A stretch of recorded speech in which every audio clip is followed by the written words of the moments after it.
All right. Sometimes I impress myself. I found a new use for the air stone, my weighted air stone. I'm using it in an auto doser scenario where I've got it into a bucket of easy green, and the hose kept wanting to float up and not suck the fertilizer. Well, the weighted air stone attached to that, dunk, now sits at the bottom. Solved my issue. Love it. That's why I'm a minute late today. Was testing that, and then I almost left the doser on while I was priming it. So that would have been lots of green water. Today we're talking about tank size, why it matters, and kind of, I guess, keeping fish on a budget or maximizing your budget. And I'm mostly going to shy away from things that I just don't think are practical. And so what that would mean, and there's going to be hate for this, is like collecting your own stuff in the wild. Some people can do it, yep. But there's also people that are wheelchair bound, are 90 years old, are 11 years old, and their parents are going to drive them there. So those are always options, right? So there's always the option of, but you could get it for free by, getting it at a garage sale / on the side of the road / whatever. Yes. So let's move past that part, right? And so I don't want it to seem like Corey says never go get stuff for free. I'm not saying that, because you should, if you can, and it's legal and all that. I'm purely focusing on, if you're going to have to spend money, here's some ways we might be able to, save some money. All right. So when it comes to tank size, here's why I think the tank size matters so much, is because the internet would say, yeah, you buy the big tank once and everything else scales really well. Like a canister filter for a 20-gallon tank or a 150-gallon tank isn't that much different. And that is true. But what I find is you spend a lot more money on fish and plants and gravel and food and dechlorinator and water and energy and all the things that don't scale as well. And I think, with a lot of these equipment choices, you buy them once, right? So you buy your canister filter the first week you have your tank, it lasts the next 15 years, and that one doesn't matter. That's a good investment. But, when it comes to time and money, that's where bigger is not always better, and more tanks isn't always better. There was, some people in the chat kind of downsizing a little bit and finding the right number. And when it comes to saving money, first I would just say, just don't buy them bulk unless you need to. And so that's a trap that I think most Americans fall into. Buy the Costco size, whether you need it or not, and just use it up. And so I subscribe to that on some things for sure, but now that I'm 40-ish, 41, I try to prove that I need it first. And a great example is I bought way too much of the filament I don't like for my 3D printer. So I bought $150 worth, and had I bought one and not gone and saved an extra 10% by buying $150 worth, if I'd spent 40 instead of 150, I would have gone, yep, don't need more of that, need this other stuff that I like better. And so I think we do that a lot in aquariums of I'm here, I'll buy extra. And I was talking about this with a friend just the other day of, I call it the Amazon effect. And based on your income is how problematic the effect is. So, for instance, for me, if I buy something on Amazon, which I do all the time, heck, I bought these filter socks on Amazon because honestly, there's not that many places that sell filter socks. Most of the places that specialize in it want you to buy cases of 1,000 of them. But anyway, so you buy a thing, and I got two of these for $12, and let's say they just didn't work for my application. They happen to work just fine, and it works out great for me right now, but let's say they didn't quite work. The odds of me returning this are fairly low at $12. Going, yeah, I'll use them someday. They don't work for this project, but they'll work for another one, and that's $12. And depending on your income, when I was, let's say 14 and I'm saving up for a bike, $12, wow, that's a lot. That might have been 5% of the overall budget for my bike. And for sure, I would have returned these and gotten my $12 back. But now, $12, like, yeah, I'd have to go, I either have to print it and then ship it, or I gotta stop by a Kohl's or wherever and return. And I will probably use it someday. And I think we're trapped doing that a lot of like, yeah, we'll probably use it, so let's not go ahead and return it. And there's a lot of the Amazon effect, I call it, where I visit people's fish rooms all the time, and I've got this problem too, and I'm trying to eliminate this problem, but you've just got buckets of stuff. Just like, yeah, those are aquarium things. What are you doing with those? They're aquarium things. I'm hoping to. And so that'll eat up, maybe 10% of your budget every month, I find, for most people. And whether even you might be buying from us that way of like, oh, I bought this extra thing. And so I think that right there can also help. So if you kind of, pick a more moderate sized aquarium where maybe instead of this 150, honestly, I believe this 150 that's behind me would have been all the same at 75. It would just be a little bit shorter, as in not as long. And I would have saved basically 33% on plants, substrate, rock. When it comes time to cleaning, it takes 33% less time. And maybe it takes me, let's say it takes an hour once a week, right? To keep it looking like this. Well, now it would only take 40 minutes. And that doesn't sound like a lot. But most of us own more than one aquarium. So by the time you're going, well, if I had like 3 of these, and that's not an uncommon thing. And some people go, I would never have three 150 gallons. But the people that do have 150 gallons, it is fairly commonish. Probably half the time they got a tank like this. They might have a 180 gallon tank, and they've got a 55 over there. And if you could shave, some time off the bigger tanks, that is a huge savings. And you save water, you save the chlorinator, you save all those things. And so I kind of wanted to talk about just tank sizes, but I thought, yeah, I've already talked about that a lot. I just, kind of want to drill into people's brains that I continually find myself getting the same, if not more, enjoyment out of a smaller aquarium than a larger one. And it's not that I don't like big fish. It's not that I don't like big aquariums. It's that I don't find myself spending more time enjoying it. I don't find myself liking to spend more money. That makes it sound like I'm not enjoying the hobby. But what I'm trying to say is, this 150 gallon tank holds more water than a rack of 10 gallon tanks I have over here. That's 14 of them. I am having a ton of fun over there. They're completely different. One's I'm breeding fish, and one is more of a display, if you will.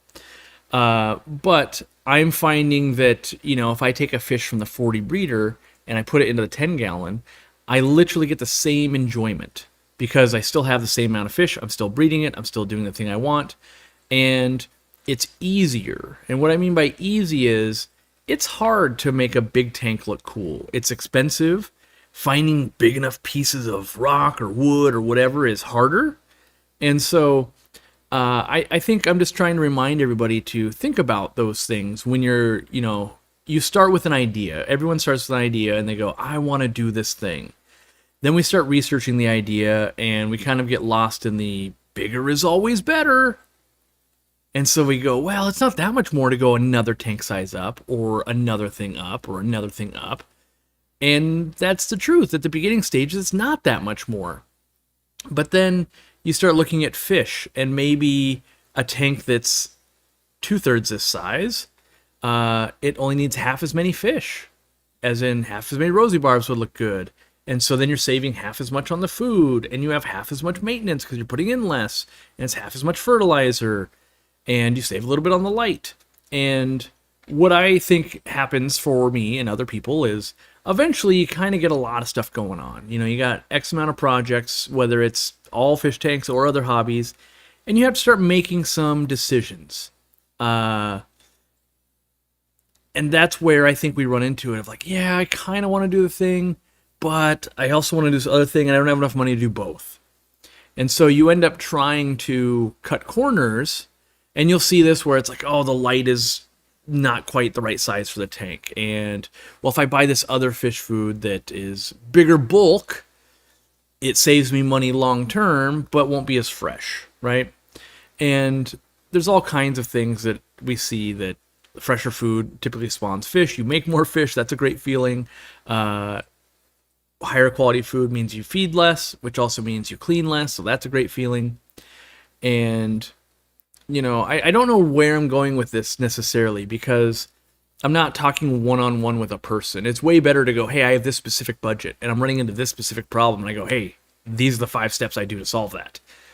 Instead, it's a much bigger conversation.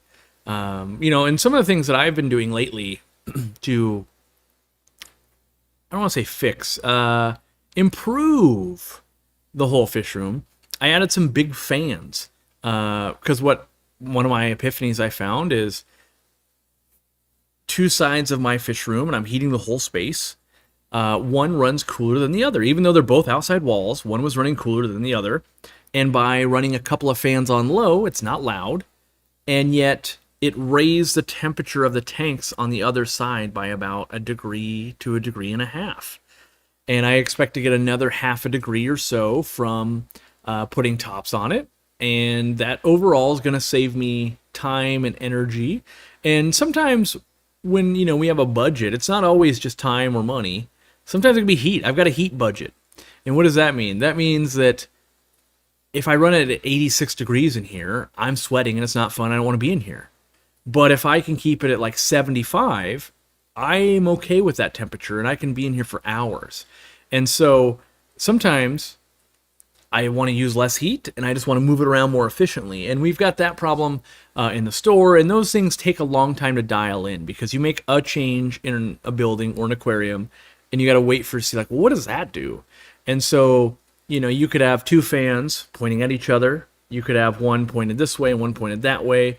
Just like this aquarium, I can change the flow in there a bunch of different ways. And what's the way that is the most efficient? Sometimes you got to let and see what the pattern is, because just like there's all these rocks, like, well, there's a couch, here's a chair, here's a thing, and you don't know exactly the way the air path will take or the water path will take. And so the other thing that I would mention is sometimes more gadgets are better than one large gadget. And so, for instance, you might be better off with 2 Fluval, let's call them like 207s versus 1 FX4. Now, price-wise, not the same, but you'll have 2 inlets and 2 outlets, and you might get better movement around in there, and that might be a better use of your budget, technically. I'm trying to be not super biased here, because my bias would be like, yeah, just use sponge filters and all these other things that are very budget-friendly. But I also realize there are uses for like powered filters and things. And so I don't want to just default to go with the cheapest method, the method that I like. Instead, I want it to be, more general of like whatever you're into. If you're into underground filters, it applies to you. If you're into canisters, it applies to you. If you're into ozone filters, it applies to you.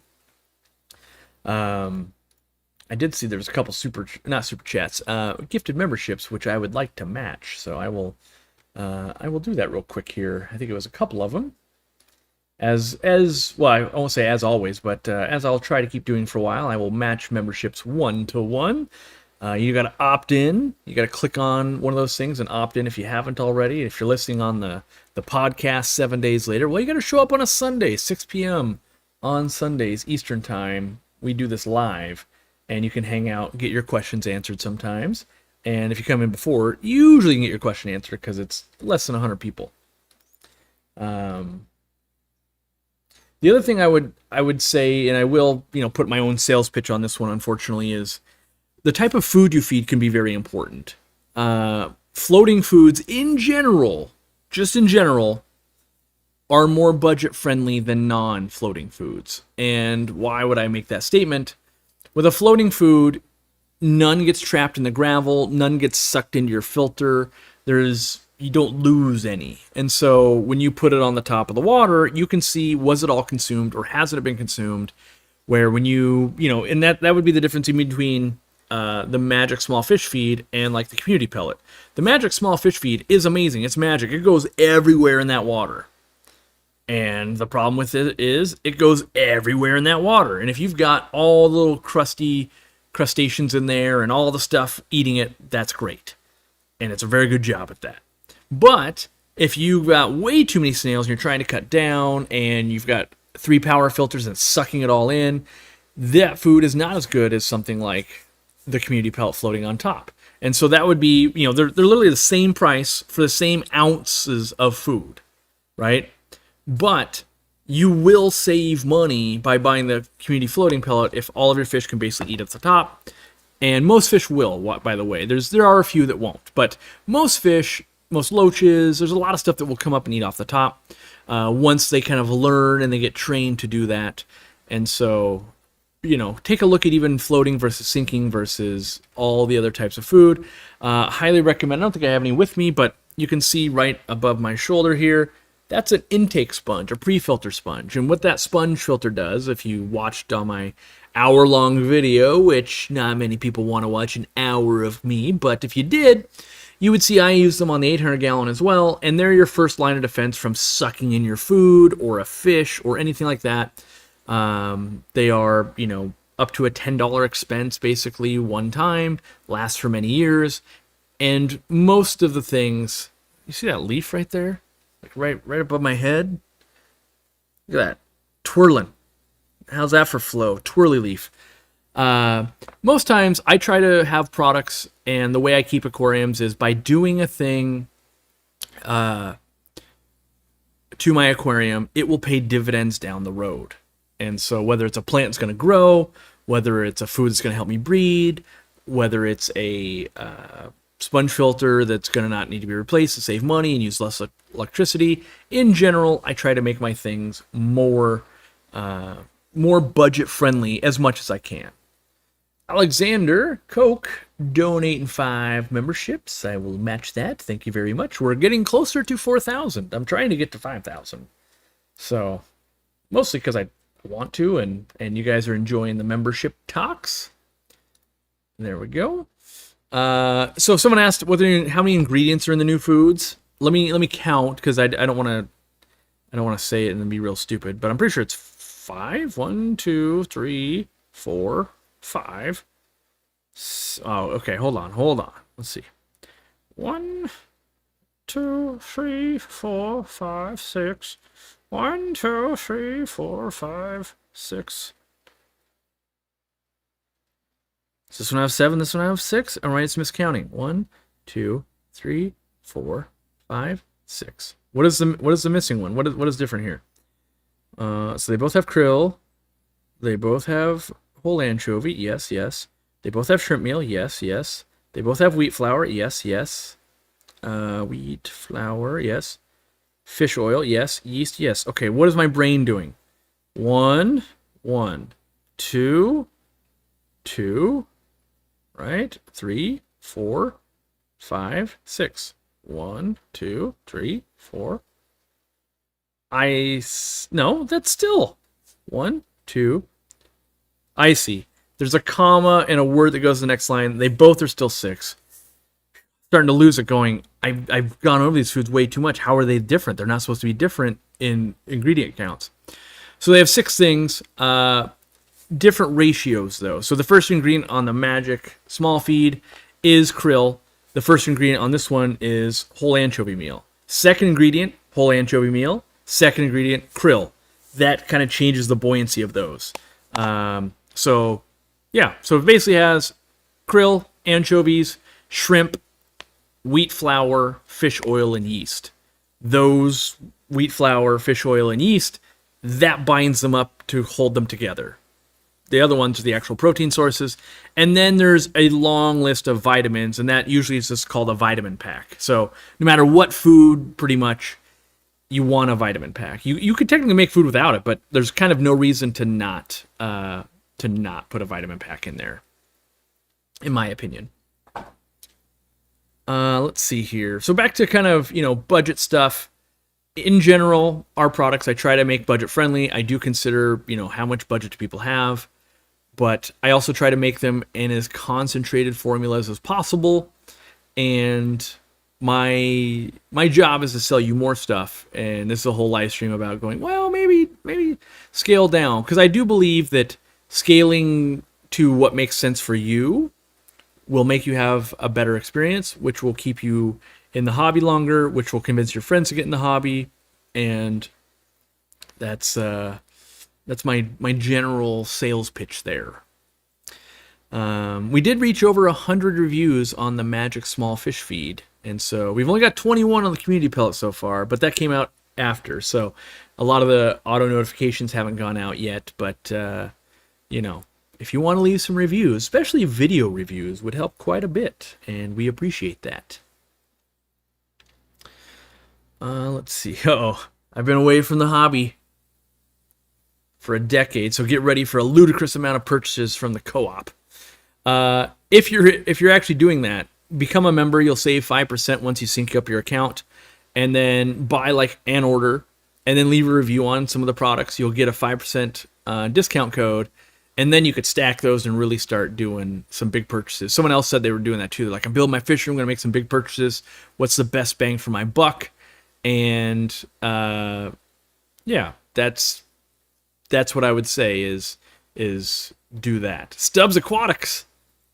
I don't know if I've seen you in my live chat before. I don't know if you came, if I've always been missing you, or I just stumbled upon your channel, left a comment, and now you're here. But Stubbs Aquatics has some cool fish room stuff going on, and I was so bummed. I say so bummed. So bummed to see that you're in Canada, because I can't easily ship to you. You'd have to buy through April's Aquariums, which does sell our stuff.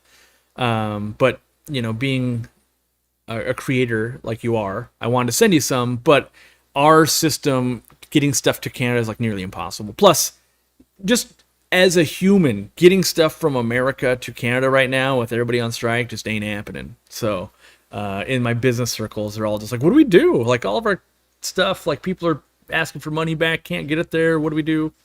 So yeah, but check out the channel. He's got the unheated fish room was super cool, and just, I don't know, it was good vibes. I enjoyed the channel, so that's why I subscribed and left you a comment, because I genuinely enjoyed it. Matching 5 more memberships here real quick. Yes, the blue shirt is also for sale. Maybe ask for Santa for it. Just saying. We also got the other shirts, but yeah.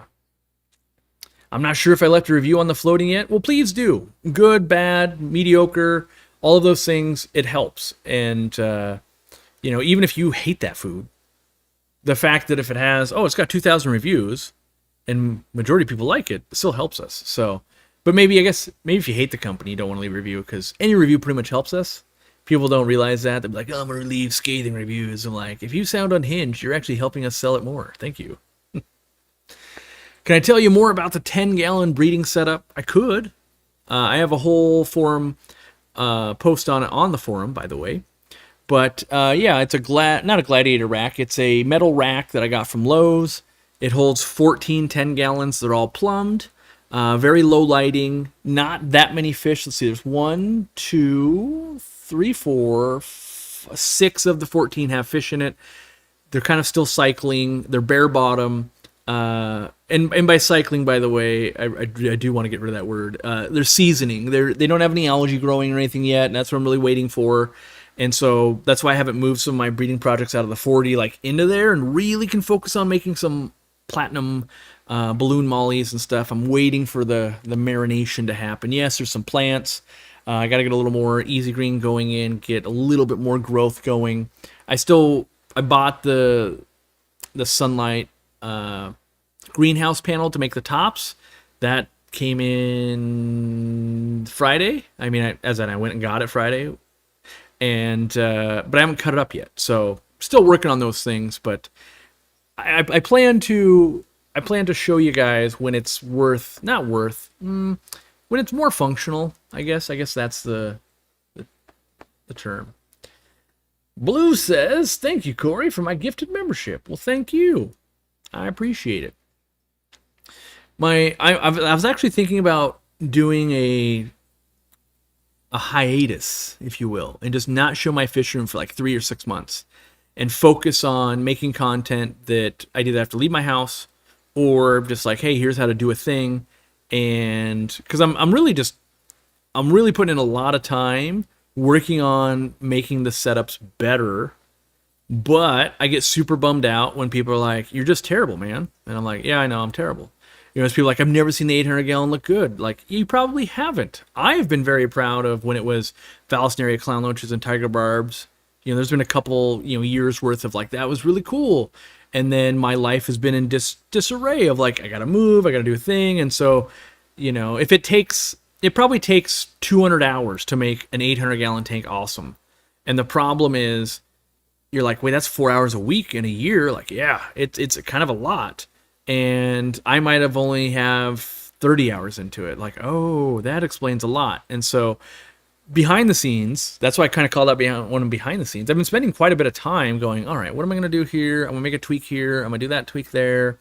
In the video itself, it was 3 minutes of content of like, yeah, you made a water polisher. Cool.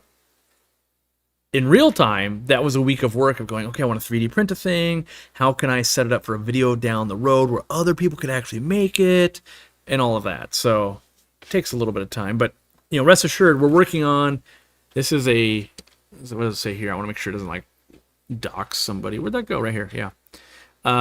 This is a water polisher, 3D printed, that, right now, no plans to go commercial or anything. So you'd have to make friends with a 3D printer person. Bummer. But it's mostly for stores, fish rooms, your tanks, that kind of stuff.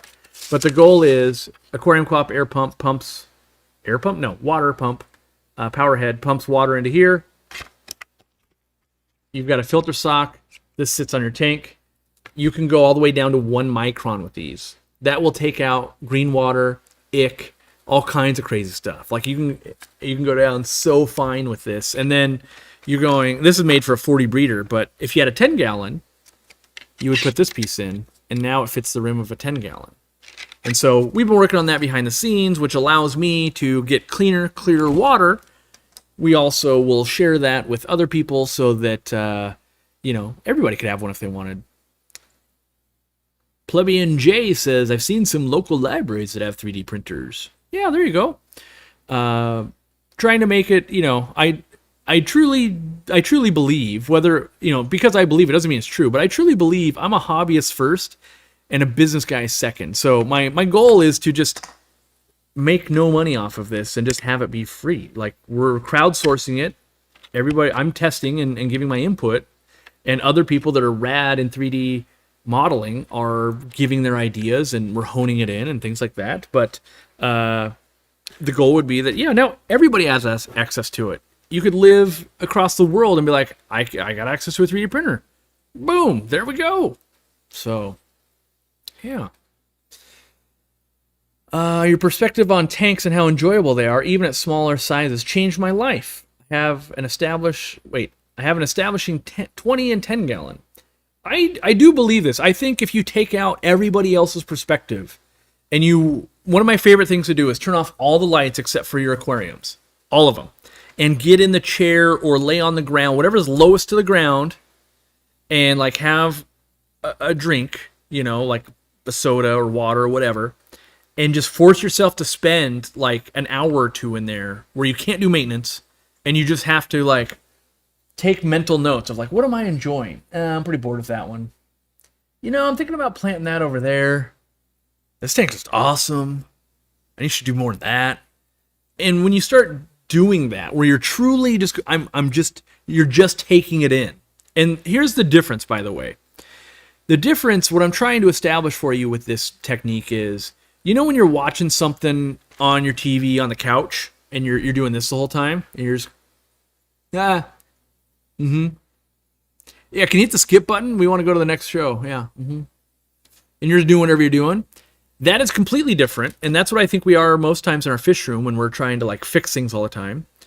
And then you go to a movie theater, and you can't do this. You should not have your phone on, and so you have to sit there, and now you actually consume the movie or the show or whatever it is you're watching. You actually consume it. And when you do that, it is very different than being in the room with it and not focusing on it. And so when you actually turn out all the lights and you sit there and you go, all right, I'm going to consume these aquariums. I'm not feeding them. I'm not doing other stuff. I'm consuming them. When you do that, that's when you can start reflecting on like, I spent a lot of time looking at this tank. It's kind of like my worst tank. Like it's small, it's kind of whatever. And you start truly learning what you enjoy and not what maybe makes for a good picture or is a bummer to have maintenance on. You just focus in on what am I enjoying. And when I do this practice, I find that it typically, the smaller the tank, the more I'm enjoying it because my expectations are lower, right? And but my fun factor is higher because it's less work and just I can buy one trio of fish and it looks good in a 10-gallon. A trio of fish in a 40-gallon looks like a disaster. So I would try that. And it sounds real foo-foo. Oh yeah, that's going to do a whole lot. I'm just saying, book 90 minutes, 60 minutes. No one interrupts. You don't have your phone. You don't have the lights on. It's just the aquarium lights on. And get as close as you can to the ground. Because I find the closer you are to the ground, you get a different look. You're not doing this where you're looking down at filters and you're looking at the tanks. You get down, you look up at it. Gets you closer to that little kid thing of like, ooh, wow, I never noticed that. Or you're more likely to get at the ground level and look at it. Sometimes you've got rows of tanks and you haven't laid on the ground and like looked at them for like 20 minutes in a long time and saw, oh, I do have babies and I do have this. And so I find that if you can remove all the distractions and then you start asking yourself the question of like, what did I spend a lot of time looking at? Because if you just ask me, I might be like, yeah, I love my 800-gallon. But then why do you spend all your time looking at this 10-gallon over here? Like, well, oh, I guess what I am really enjoying is different than what I would tell you I was enjoying. And so when you do that and you self-reflect, I think you're going to see it's not necessarily bigger aquarium is better. It could be something completely different for you. Some gifted memberships from Manula Barnett and Zen Cory Cats. Thank you very much. We will match those. Get some new members. Corey, sorry. Sometimes I get ahead of my own words. Can you and are you using the sponge filter airlift system on 10-gallon tanks, or does it only work on tanks bigger than 10s? No, I'm working. So I use them on 10 gallons. With bare bottom, they fit fine. If you have too thick a substrate, you might have to do a little bit of modification. The smalls are shorter than the nanos. So nanos, real small this way. Small, squatty, and a little bit easier. But also, I do want to be clear. When we made the Easy Flow, there's the air collar, which was a serious upgrade in my opinion. And then there's the extendable tubing, which is an upgrade in my opinion. But if you rewind like a year ago, neither of those existed, and sponge filters were dope. So I watch a lot of people start like losing it when they're like, but I can't get this into this small, tiny tank, and I want to use all the pieces. Like, I get it. But you also could just use the air collar, and it would still be dope. Like, just have air collar uplift tube instead of also with the other action. You're like, well, I want that. Like, great, get a bigger tank. But just know that each one of those is like any sponge filter on the planet, kind of awesome.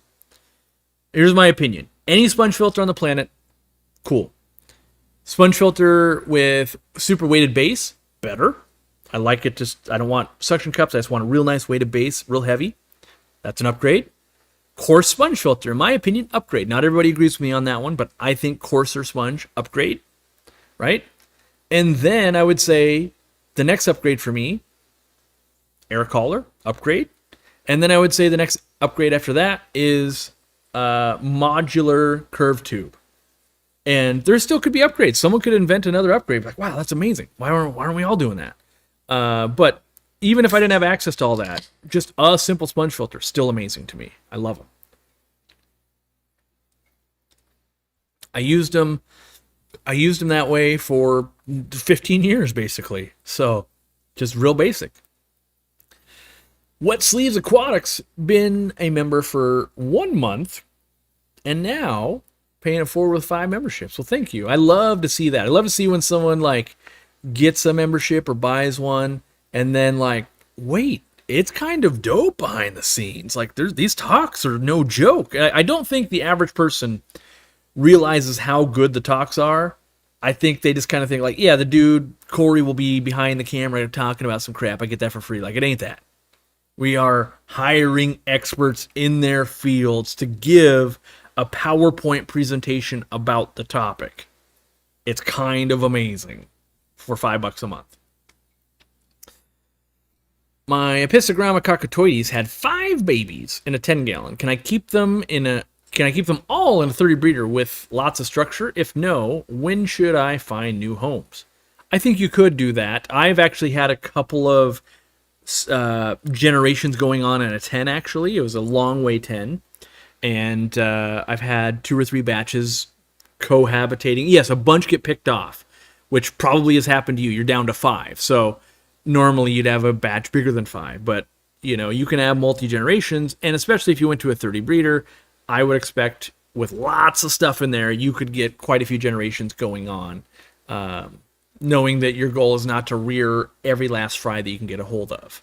So I think that could work for you. What filaments are aquarium safe? I am not a 3D printing wizard. In my experience so far, all the ones I've tried. And I don't know how nerdy other people are, but PLA seems to work fine. So I use a lot of PLA. I don't even really know what that stands for, but it's cheap and it works. So inefficient air pump so I can use the air to warm the water. Inefficient air pump. I'm not sure why you'd want it to be inefficient, but yeah. 2-layer sponge filters and a sponge filter would be amazing. Coarse with fine. Maybe. I think a lot of testing needs to be done on that. We've had that concept before. I wonder with a lift of air going, water, air, things usually take the path of least resistance. So the minute the fine sponge filter started getting clogged up a little bit, I think it would just bypass that and go through the coarse one. Which led me to believe if I needed both fine and coarse sponge filter, I think you're better off having separate entities. And then my logical thing was, those exist on the market. You can buy those. We don't need to supply both. I'm not convinced we have the capital to make it, make it work. Well, it's also a lot of customer service stuff too, because people, it instantly creates a question in every new person's mind. Well, which one should I buy? And yeah, my wife is saying they want an efficient air pump and not an inefficient air pump, and it was probably autocorrect.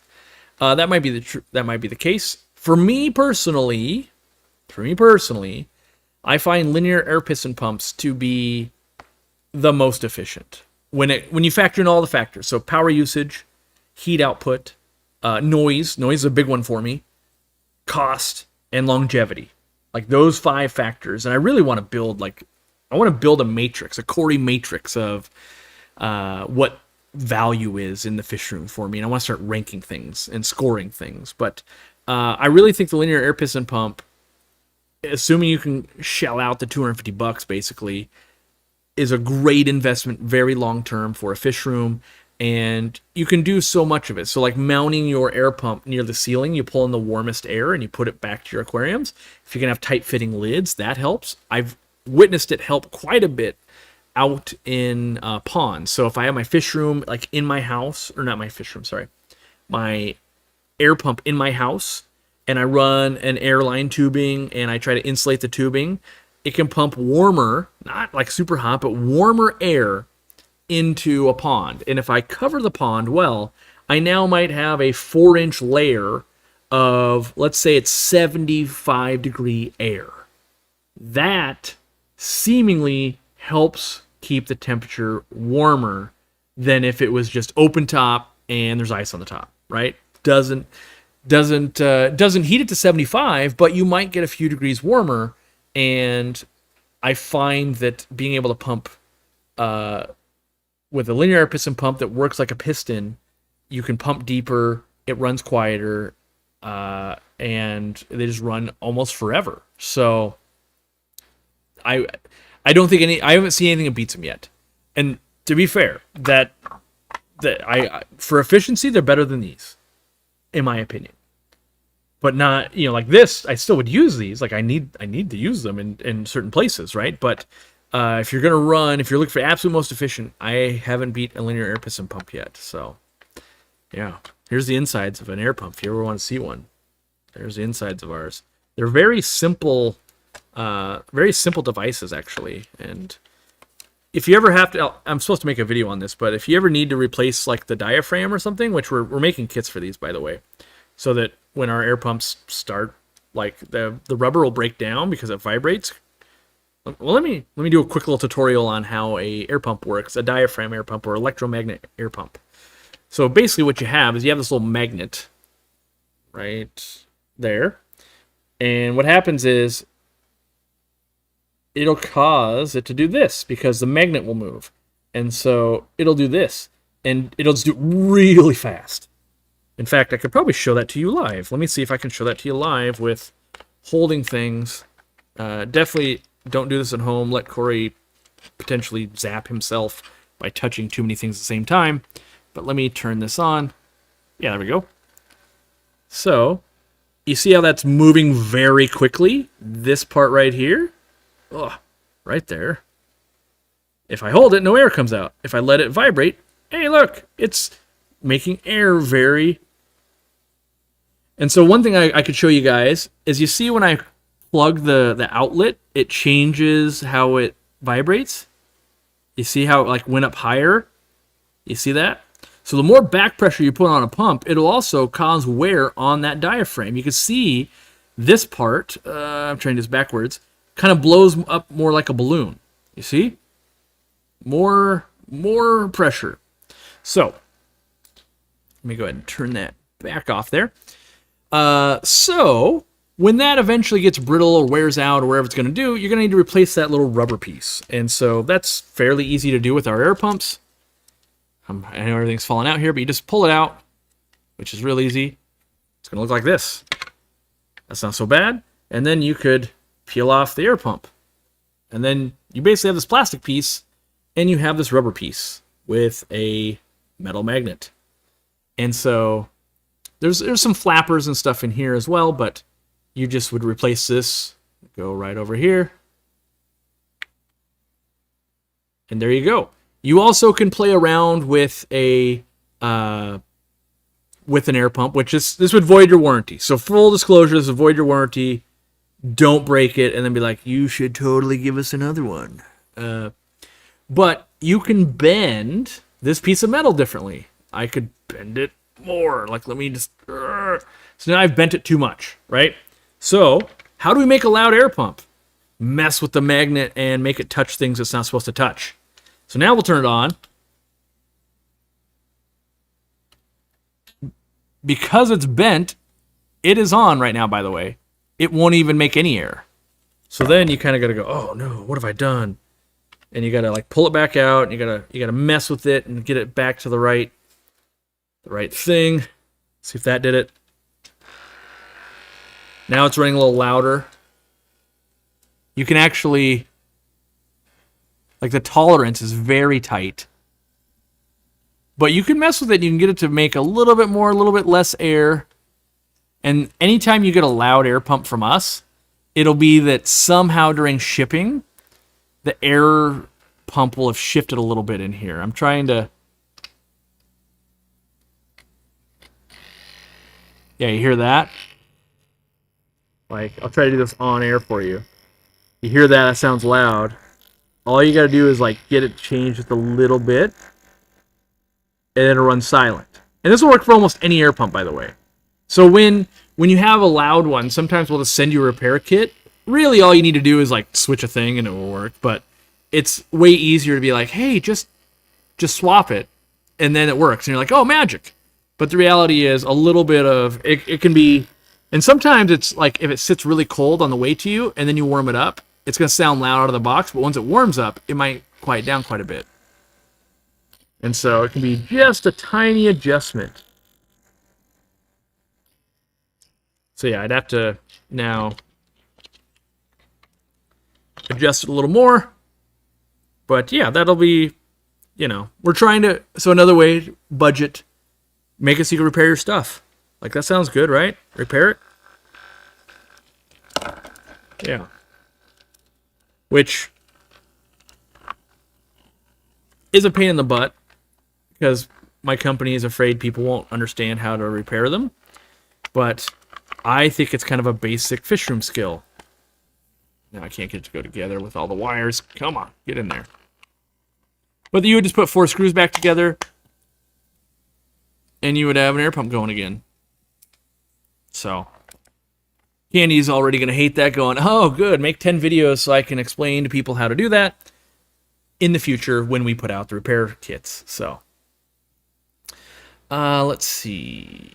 Yeah, we don't sell it. We replace it with free diaphragms. We hope to sell it at some point. We are, hopefully sometime in the next year. We're working on retail packaging right now. It would be something like this. It would become a little thing. You'd be able to buy it and service your thing after like a 1-year warranty. Like, 18 months in, 4 years in. Depends. So the big thing there, and what makes my job so hard, is you saw that how the tolerance is so tight. And by just creating more back pressure, it changed the way the pump ran.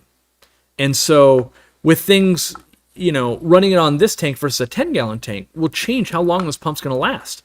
And I have the equipment to show you, and I'm going to keep teasing this video apparently because I'm never making it, but check valves and length of tubing and depth of tank all play a fairly big part in how long your pumps are going to last, how much you're going to get of air, and all that kind of stuff. So I can bring my pump that stopped working. If you bring it to the store, they're going to have no idea what you're talking about. Yeah. You got to email customer service. It's in the warranty. We will definitely take care of you. If you just are out of the warranty, we'll just have to, probably talk to customer service. We'll find a way to get you one or sell you one or something. But long term, they'll be fully, not fully repairable. That's the wrong term. But they will be serviceable. I'm not jailbreaking my Aquarium Co-op air pump. Yeah, because when you play with them, they, anything you change can make them last less long, all that kind of stuff. You could screw it up. So I'm just showing it of they're a simple thing, but you are working with electricity. I didn't have it plugged in there. Yes, there was a battery. You could make it worse. You could also make it better. But again, where we started, linear air piston pump, more efficient than my air pump. In my opinion, also a lot more money, doesn't have battery backup, and much louder, but they're completely different. One is, this is a sandwich for one person, and the other one is the 32-person, 12-foot sub, right? Completely different from Subway. Jenny Livingston joining up. Welcome, Jenny. I've got 2 African clawed frogs that are too big to be kept on pea gravel. Any ideas for some substrate? Either super fine sand, or I would put tile across the bottom. Looks pretty cool. I stopped using my Co-op dual outlet air pump because it was too loud. Well, it was either defective or you're more sensitive than the average bear. Through my testing, our air pumps are wicked quiet with dB meters. That doesn't mean, though, that stuff gets dropped on the way to you guys, and things can happen. And so sometimes that happens. You also can have it where, like I just said, you could have a super restrictive air stone on there or something else, a really deep tank, 400 feet of tubing. It will cause a pump to get louder. And so that's usually what you find is the more pressure, back pressure you put on it, it puts it out of tolerance. It starts, almost all noise comes from the case.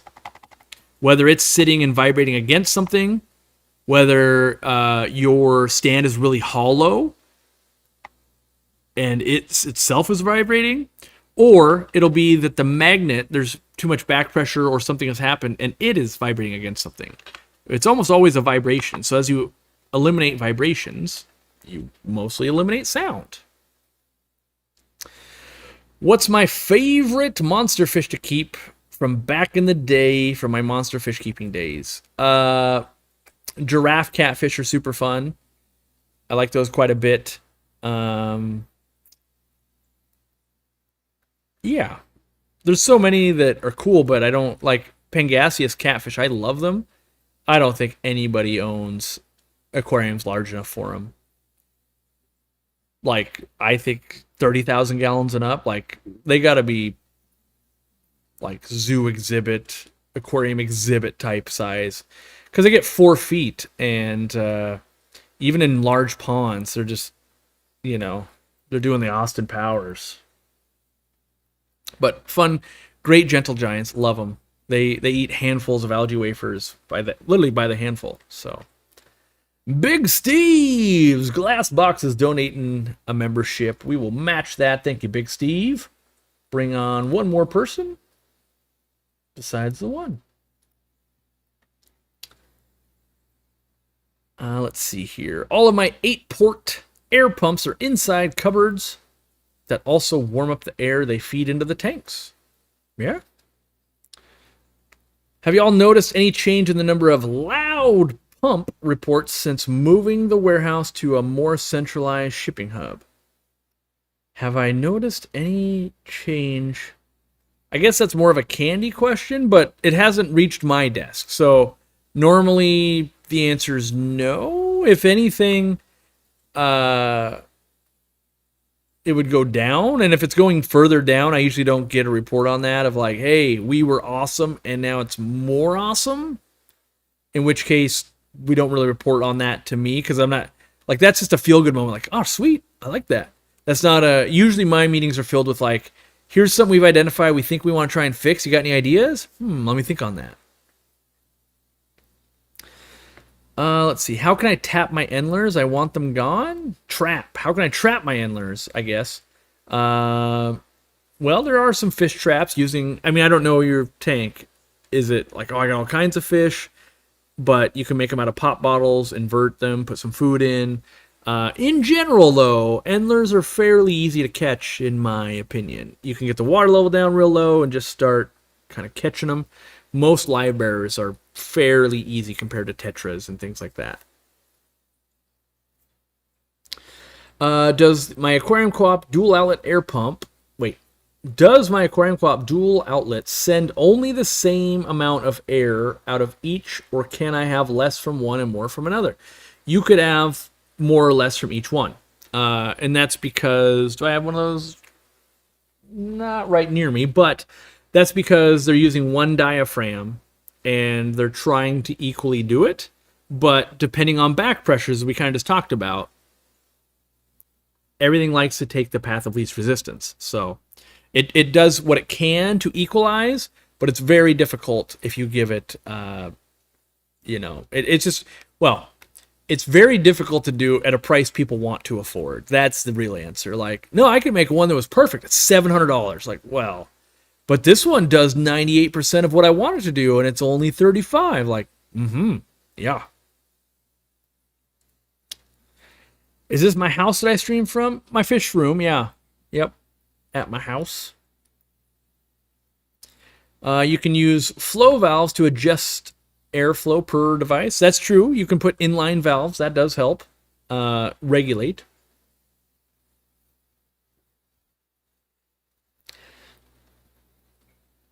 Any advice for transporting fish by car for 14 hours? I love using a insulated cooler, like you'd use at camping or a barbecue. Like, just go by, pick a brand, doesn't matter, a Coleman. Like, just walk into a store that like has a cooler. If it has 2 wheels, that's a bonus, and you can like roll it.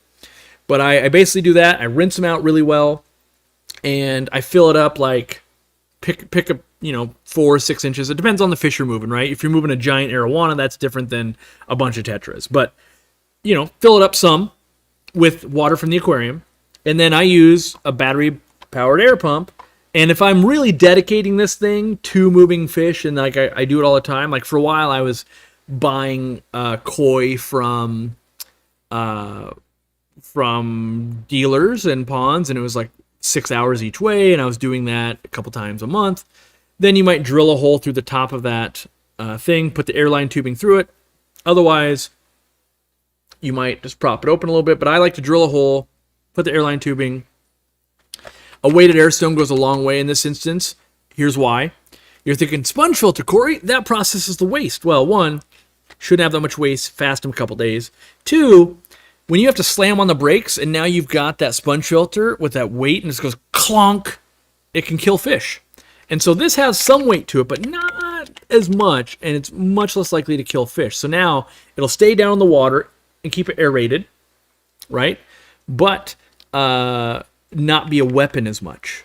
And so that, mostly what you're running into is temperature and air on a 14-hour drive. And so keep it in the cab of the car if you can, or truck, or wherever it is. If you're running like a U-Haul or something, don't put it in the way back where it's going to get super cold. Try and keep it where you are. If you are comfortable, those fish are going to be comfortable on that drive. So if it's in a car or the cab of a truck or wherever it is, if they're comfortable, you're comfortable. If you're going an overnight trip and you're going into a hotel, guess what? Those fish are going in the hotel with you, and you're going to stay at that temperature. And they're going to roll them back out in the morning when you leave. Good chance to recharge your air pump too. And to get enough hours, I would put it on the power saver mode to make sure you got enough. But that's how I like to do it. Let's see.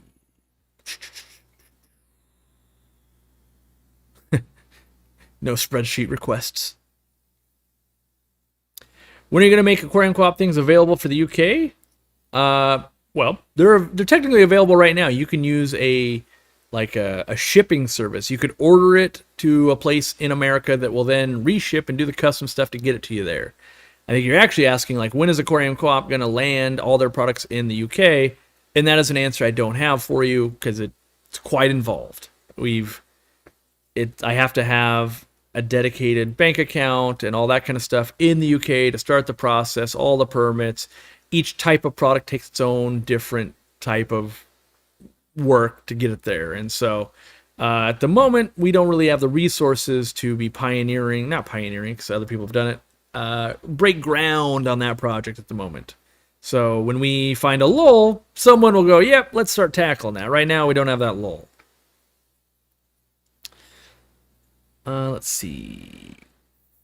I thought carbon didn't remove ferts, Eric. Carbon does remove fertilizers. Purigen does not. So that's just a subtle difference there. But yes, most carbon will remove almost everything. Or almost anything. Not everything, but anything. Let's see. I just keep power banks charged and at the ready to keep it on full power. That's an option as well. It just depends, the more devices, the more time. With me, when power is out, I don't like being in a situation where it's like, yeah, I got enough to do 2 days. Oh, it was 8 days. Really wish I'd have done power saver mode and gone at least 4 or 5 days instead.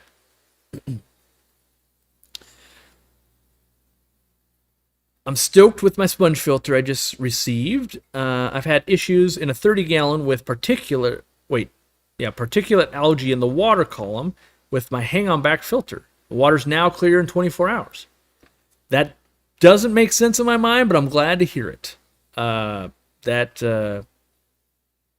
theory, a power filter normally should be doing better for you. However, it's not. Freight forwarder, that's the term I was looking for that Candy brought to the table. You would use a freight forwarder to get it into a different country. Yeah, it costs you shipping twice, but that is a way that you can get some stuff into other countries. You couldn't do live plants. Don't recommend trying to do meds. Usually not legal, but a lot of the other stuff could. You also run into but I would need an adapter to run it on, your power in a different country sometimes too. So there's product challenges, there's shipping challenges, there's regulation challenges. That's where it's like the breaking ground. There's several things to get done. But that is why some of the products like this run on USB, where, it's on the radar of someday these products need to go worldwide. And USB is the way to accomplish that as much as we can. So, let's see. Denise Orlando, a new member donating 5 memberships, paying it forward. Thank you very much. And we will make that go even a little bit further with 5 more memberships. Now's your chance to click on one of those and make sure you're toggled into the opt-in or allow. Because without that, you can't win one. You have to give permission for YouTube to give you one. You also can only win once, I believe. So if you've already won, you'd have to pay for it. What did I get Dean for Christmas? I haven't got Dean anything yet. I don't really do the whole presents thing. I like to get stuff for people when I just see it. So if I'm being honest, I will probably print one of these 3D water polishers and give it to Dean to play with, and he'll be stoked with that. Otherwise, it's just hanging out with Dean is our present to each other. Like, let's hang out and talk fish. Dean pretty much gets whatever he wants from us anyway as a company, for the most part. Like, so, and it's hard to get, like, I don't know enough about cooking to be like, here, I got you something thoughtful in the cooking realm. And then in the fish realm, it's like, well, you have everything you want. Nothing I can really get you, so yeah. My local shop started carrying your products, and I love them. Well, that's great to hear. Love it. If you have a local store and you want to carry our stuff, harass them. It's the number one way. If you harass them and then you let our customer service team know, hey, I've been harassing them, now's a good time to like say, hey, you want to get in on this? And they're a good fit. They got to be a good store, by the way. We do turn down stores that aren't a good fit. Every once in a while we make a mistake, but meaning that either we judge you wrong and it is an amazing store, or we thought they were pretty good, turns out they're not very good. But for the most part, we're pretty good at the way we do it, and we don't want to be gatekeeping too much, but at the same time, we're doing this whole thing to support mom and pop stores. We want to make sure they're trying to be healthy for the hobby, and so we want to reinforce that. Let's see here. How do I agree to receive a membership? You got to click on one of those green bubbles at the top, usually, depending on the device, and it'll have a little toggle there, and then you can go, oh, let me opt in. But that might not be working that way on your TV or your tablet, like different ways. There's also, there's a few different ways to do it, but you definitely want to Google or ask somebody and get yourself opted in if that's what you want, or you just spend $5 and you're in. So there's that too. How would you get blackbeard algae off of gravel? Would you bother doing it or just replace it? I would 100% get it off of it, and it's very easy in my opinion.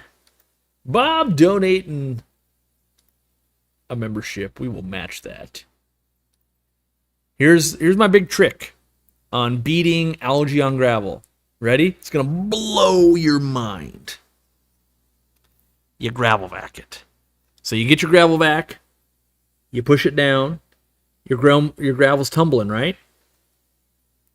And then you pinch the hose and you let it fall. Well, now like 70+% of that algae is now underneath, tucked down, not getting light. It'll die off. You let that go for a week, 2 weeks, and then you gravel vac it again. You tumble it. Yeah. And then 70% of that gets killed off. You do that for, 4 to 6 weeks, you don't have any left because you've killed it all in a nice controlled manner. So that is my preferred way to, whether it's a green algae or a blackbeard algae, any of those. And sometimes what you'll find, though, is people will be running too thin of gravel, and that doesn't work. So you might have to add a little bit more so it can tumble enough to get to that bottom and then die off. Is Aquarium Co-op stuff in Canada? Oh, yes, it is. April's Aquariums. Look up that. You can buy 98% of what we sell. Might even be 100%. But most of what we sell is available for sale there, and there's free shipping at the threshold. So Canada taken care of. Identify the cause of the algae also? Yeah, you could do that. That is, a good thing to do. But in general, sometimes you've already addressed it. But algae, I find that algae that shows up can stay there for a long time, even if you've addressed the thing. So I usually start with that, I would just gravel vac because that kind of just helps no matter what. And then if it's like, oh, it's happening again, then I go, okay, I got to change something besides just battling it. my first response is always, let me see if I can help fix this. And then I will go to like, all right, now I need to make a change. Let's see here. Would I recommend a Title 55 by Seachem? Sure. I don't think it's the best one. I'm not sure I really even know what the best one is anymore. Like they all let me back it up. Every filter's gonna have a quirk that like, that's not great. The titles, I don't like the shape of their filter, how you have to like cut it all a weird size if you're gonna use your own cut to fit. I don't like the surface skimmer. But outside of those couple things, like, yeah, it works, it's fine. And if that was available at your local store or you found a great deal on or whatever, like, sure, buy one, it's fine. Yeah, it's fine. I don't, because I prefer a sponge filter or a canister for the most part, but yeah, they're fine. If you're going, hey, I'm looking at these 5 different hang-on back filters, is Tidal in the running? Yeah. Is Aquarium in the running? Yeah. Is Penguin in the running? Yeah. Is that's pretty much the ones that are in the running, but you know, is Higer filter 296473 in the running? I don't know, maybe. They probably got 70 of them. Let me see. Higer's always just pissing me off. And the reason that it just irritates me is because people always like, hey, does this Higer product, is it good? And they're like, I don't know. Of the 400 models they're selling, which one are you even talking about? I couldn't possibly try to evaluate all of them. So I can see that Higer right now has one. If we include hang-on back canisters, which I just will for the sake of making them look worse. 1, 2, 3, 4, 5, 6, 7,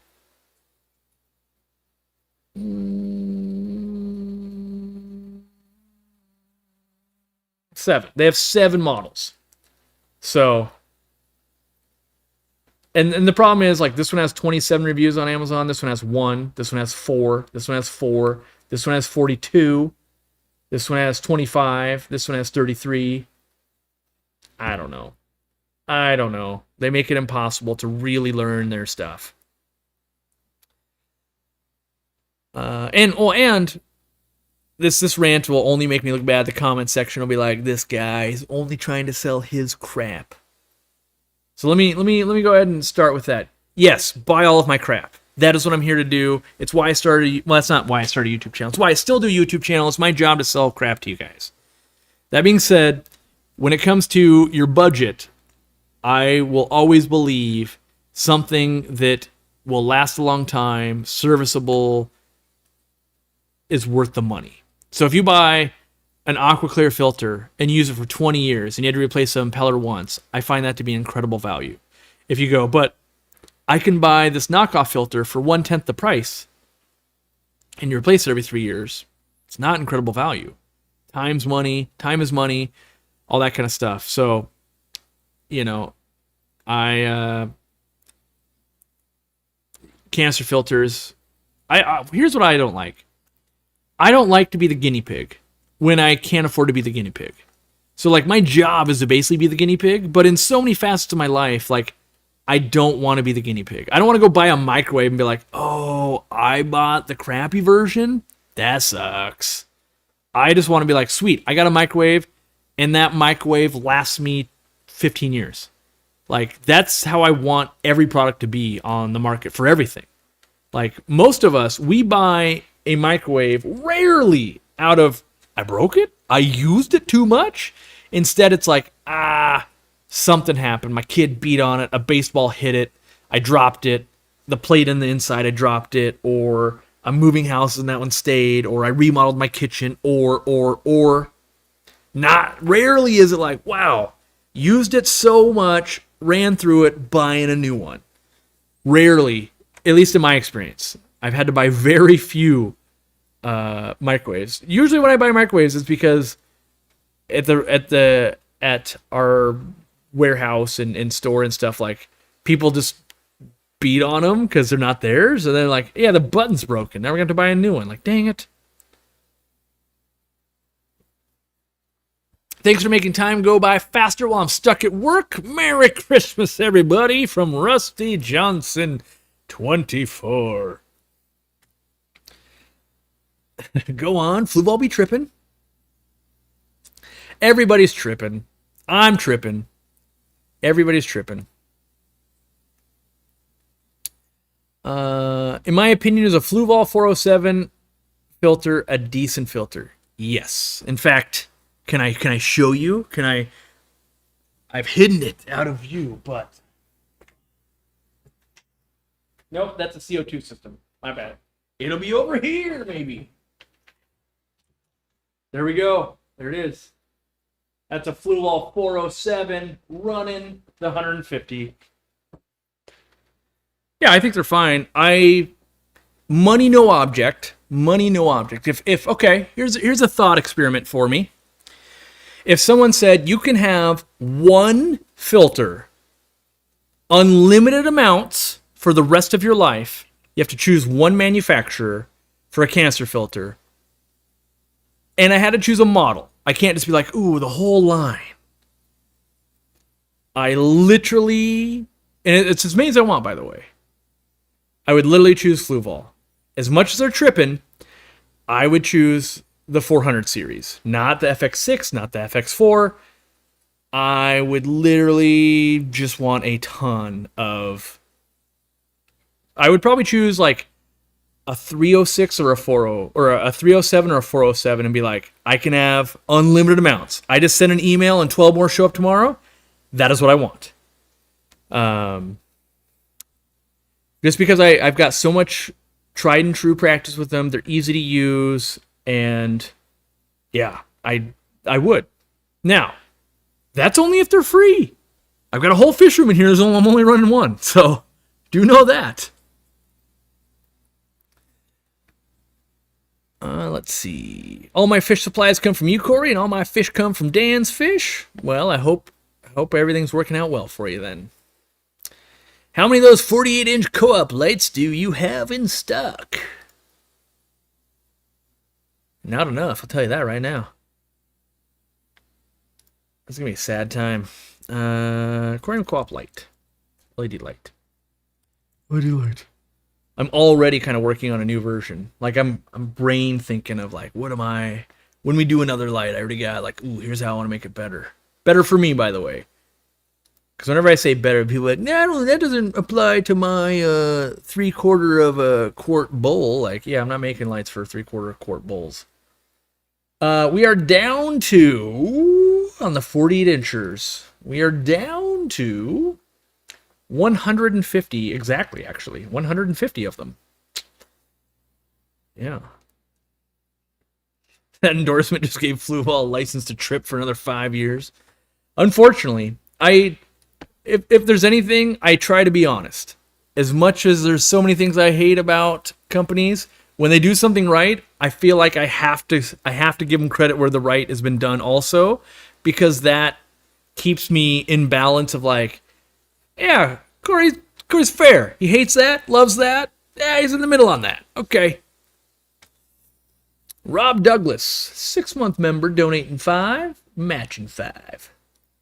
Because I do believe every company does something well. They wouldn't be around if they didn't.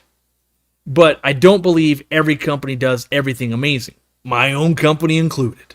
I can't, like, we have like 50 products now. There is no way I can have the best version of all of those all the time. If you had 50 different companies handling 50 different products, all those products would just be better because their life depends on one product. So I think those are fair statements to make. Like, not everybody can be the best at everything. I can try to be better than average on most. That's my goal. I can't be the best at everything. I run 2 Marineland canisters. I got one free, but one's leaking at the main ring. I can't find new ones on Amazon, so I'm going to try the manufacturer. Yeah, that's a big part of it, by the way. Part availability. I think all of them are terrible at it, but I think Fluval's the most readily available. So I think that does. When you look into, owning that filter for the next 20 years, that I think that's part of it. Parts availability. If you don't have an unlimited budget, what's the next flue ball canister filter you like? Still the flue balls. I mean, honestly, the reason I said unlimited budget, because people would say like, oh, you would have picked a Waze. Like, no, I would not have picked a Waze.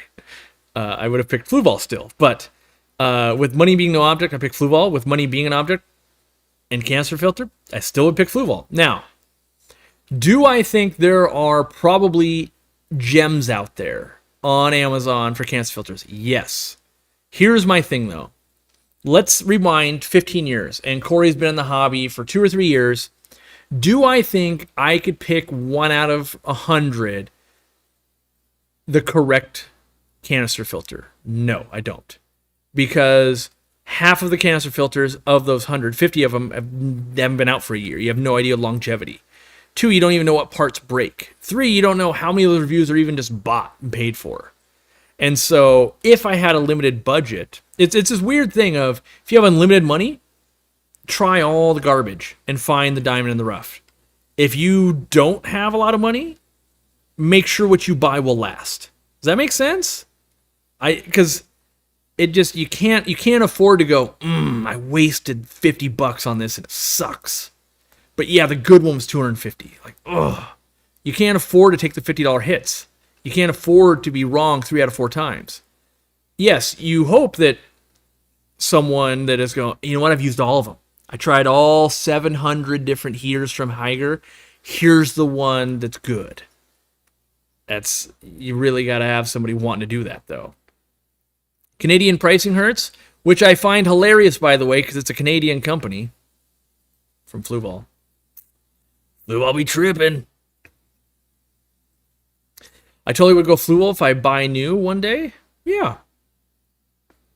Fluval has all the parts for the 407 except the primer O-ring. Had to DIY one. FX2 has less weaknesses. I don't know. I don't like the fact that the FX line is really hard to fit in stands for a lot of stands. The smaller the tank, the harder it is. That's just my own take on it, if you will. I also like servicing the Fluval 400 series by just pulling up and cleaning those sponges versus having to do ring by ring. I like. Although I also know them really well. You can hot rod a 400 series pretty well. People don't realize. So the biggest failure point in my experience, a guy that sold lots, used lots of them, the main failure point is the intake.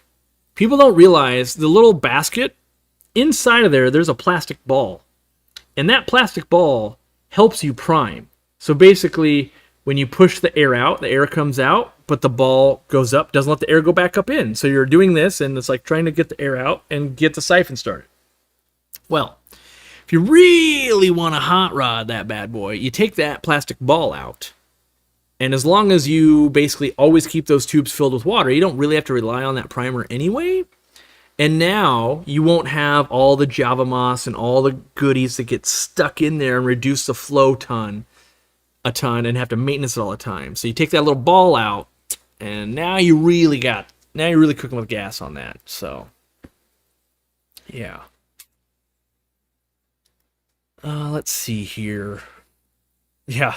Blue says I took the ball out of my flue balls within weeks. Yep. Most people don't, and they don't, I don't get it. My flow's getting worse. It's a choke point. But it makes it easy to prime. And if you're brand new to the hobby, priming and keeping them full of water and all that is daunting. So the more you kind of learn how to use these things, like, oh, okay, this can come out, this can do this, this can do this. I like this. Yeah. Yeah, I don't like Awaze because they lie on their packaging. I think there's failure points in their product design. But the one that's obvious that is just on the package, they're fluidized media. They do have fluidized media. It just is not fluidized when you keep it restricted in a bag. And I've talked to people on the phone. I've talked to the designer in person in Germany at Interzoo. And he's like, yeah, I don't know why the marketing team sticks with that. Because the guy's like, yeah, I know. It can't do that. And I'm like, yeah, so just take it off the box. Like, you'd take away my ammunition. But they won't. And so what I don't like is there's already a lot of misinformation, and the aquarium hobby can be hard to learn. It's exponentially hard when you have a company who's taking your money lying to you on the package.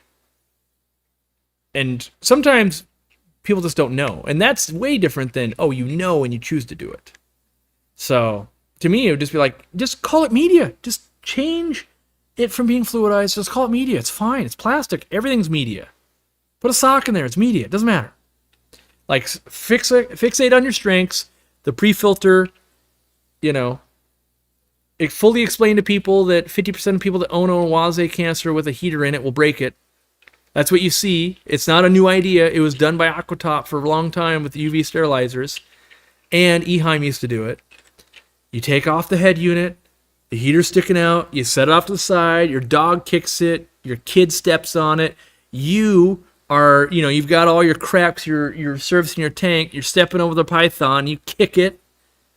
It's the number one thing people come to a store and go, so, totally broke my thing, you got more. And like, boy, howdy dooey, they're quite expensive. You ready to spend a lot of money? I just don't believe that's a good thing for most people. So, one, don't buy that one. First thing, don't buy the one with included heater. That's my opinion. Two, you can spend a bunch of money on the other thing, but, just know that it's not all it cracks up to be. I've had issues with my Waze. I'll say this. There's lots of people in my life that have been sponsored by a Waze or gotten stuff for free, and they all send me a picture the day they're throwing it out to watch me get my laugh, and then they go like, you were right. And it's like, I spend all day looking at products, analyzing them, and I analyzed them a lot because they wanted to work with us. And I was like, if you can do these things, we will work with you. And then they didn't. So then we didn't. Easy. Let's see. I have an Awaze I absolutely love. It's a mini canister, the 100, I think. It's cheap, usually unusual from Awaze. To be fair, I haven't used the nano one, so I was only talking about their larger ones. Haven't tried that one, so it could be the best thing ever.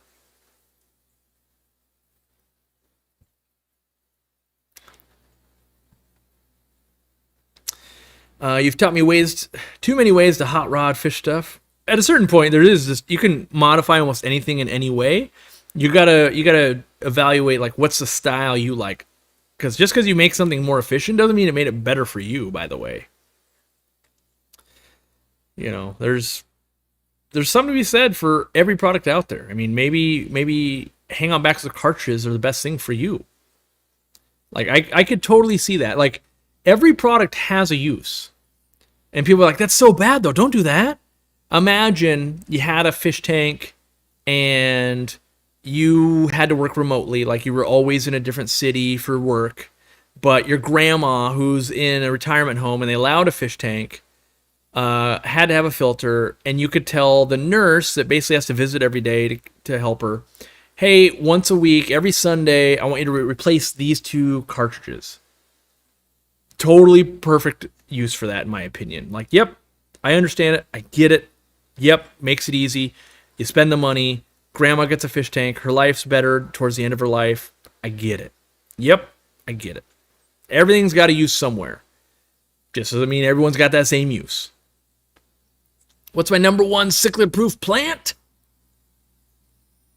I don't think they're, like, because there's so many cichlids, but in general, if you're like, hey, you're going to try to get something to live, I usually start with Anubias, Bulbitis, and Java Fern and see what I can get done there. I wish we could return the plant shipping bags. They're so nice, but don't know what else to do with them. Well, buy more plants less often. You'll have less bags. And then find a local club, donate them there, or donate them to your local fish store, or, I don't know, find other uses. Bring ice cream home from the store in them. It just doesn't make sense. Shipping them back is expensive. Sterilizing them is even more expensive. And, might not kill you, might kill the next customer. So, if we take one back and it's coated in dog dander that we can't see with our eye, and someone's deathly allergic to that, that's bad, right? Or, like, I've got friends in the hobby that are allergic to bloodworms or shrimp in general.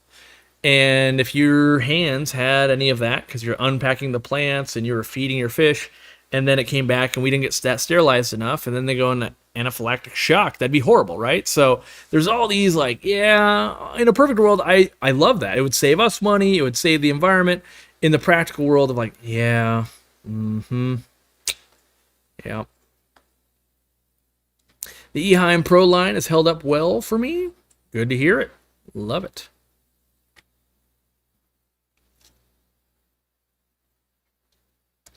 Let's see. I force fit a large co-op intake sponge onto my 307. Yeah, that's what I'm doing too.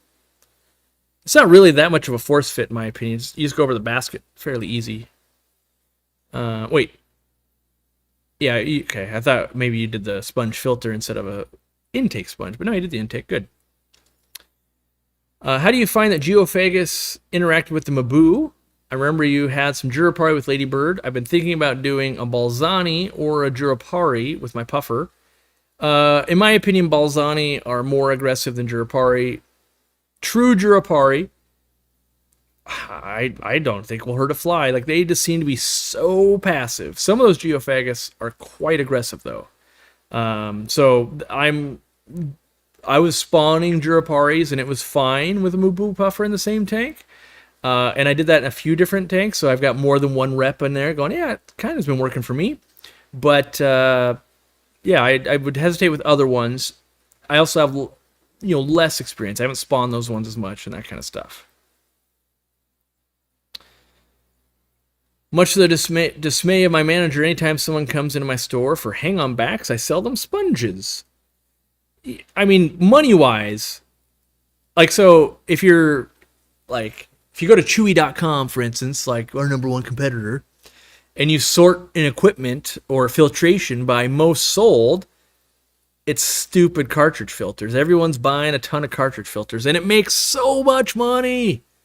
But it's terrible for the environment and not great for most hobbyists, in my opinion. But, make your manager a little more happy and follow up the conversation. And what I mean by that is, say, hey, I'm going to save you a bunch of money. Instead of buying these cartridges, let's start buying reusable materials. I'm going to save you this money. But also, that money you save, let's buy some fish or something else or a better food. Like, what's your budget? $50? Great. Let me, instead of spending $35 on cartridges, we're going to spend $20 once on this reusable media. And then we're going to spend another $30 on all this fun stuff. And then next month, we're going to spend $50 just on fun stuff. And that should make your manager happy too. Like, hey, I like that. You got them, reusing the media. That's good for everything. And they're going to spend more money with you guys. Because at the end of the day, you can't pay someone to lose you money. Like, that doesn't work long term. So you want to keep that job. You want them to stay in business. You want to be able to keep saving the environment and your customers money. So that's what I would do. How many bronze cories do you recommend in a 55? Also have German rams and one bristlenose. Start with like a group of 6. See if you love them. And then ask yourself, do I need more? Chances are you don't. Let's see. Car garbage bags are a great way to use the plant bags. I could see that. Yeah, they hold up.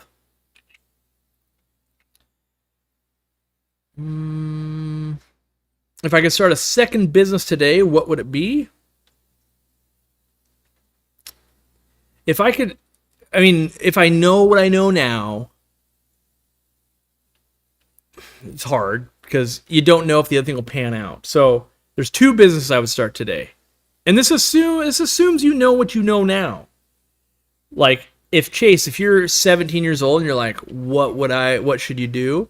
It's not what I'm about to say because you wouldn't have the knowledge I've got. But if I could go back in time and I had the knowledge, I would set myself up to either A, be an influencer. So I would basically do what I do now, one-man show, no company. So I'd either do that, or I would have a landscaping business, because people will pay massive amounts of money, at least locally to me, and it's hard to get people that want to show up on time, essentially. Whenever I try to hire people, there's always like, oh, well, we'll see if we can get around to giving you a quote. Well, it thought about raining, and I got 2 guys out, and this one went to jail, and this thing's going on, and so can we do it in the middle of the one time a week you said I couldn't do it? Like, can I do it during your live stream? It's always something.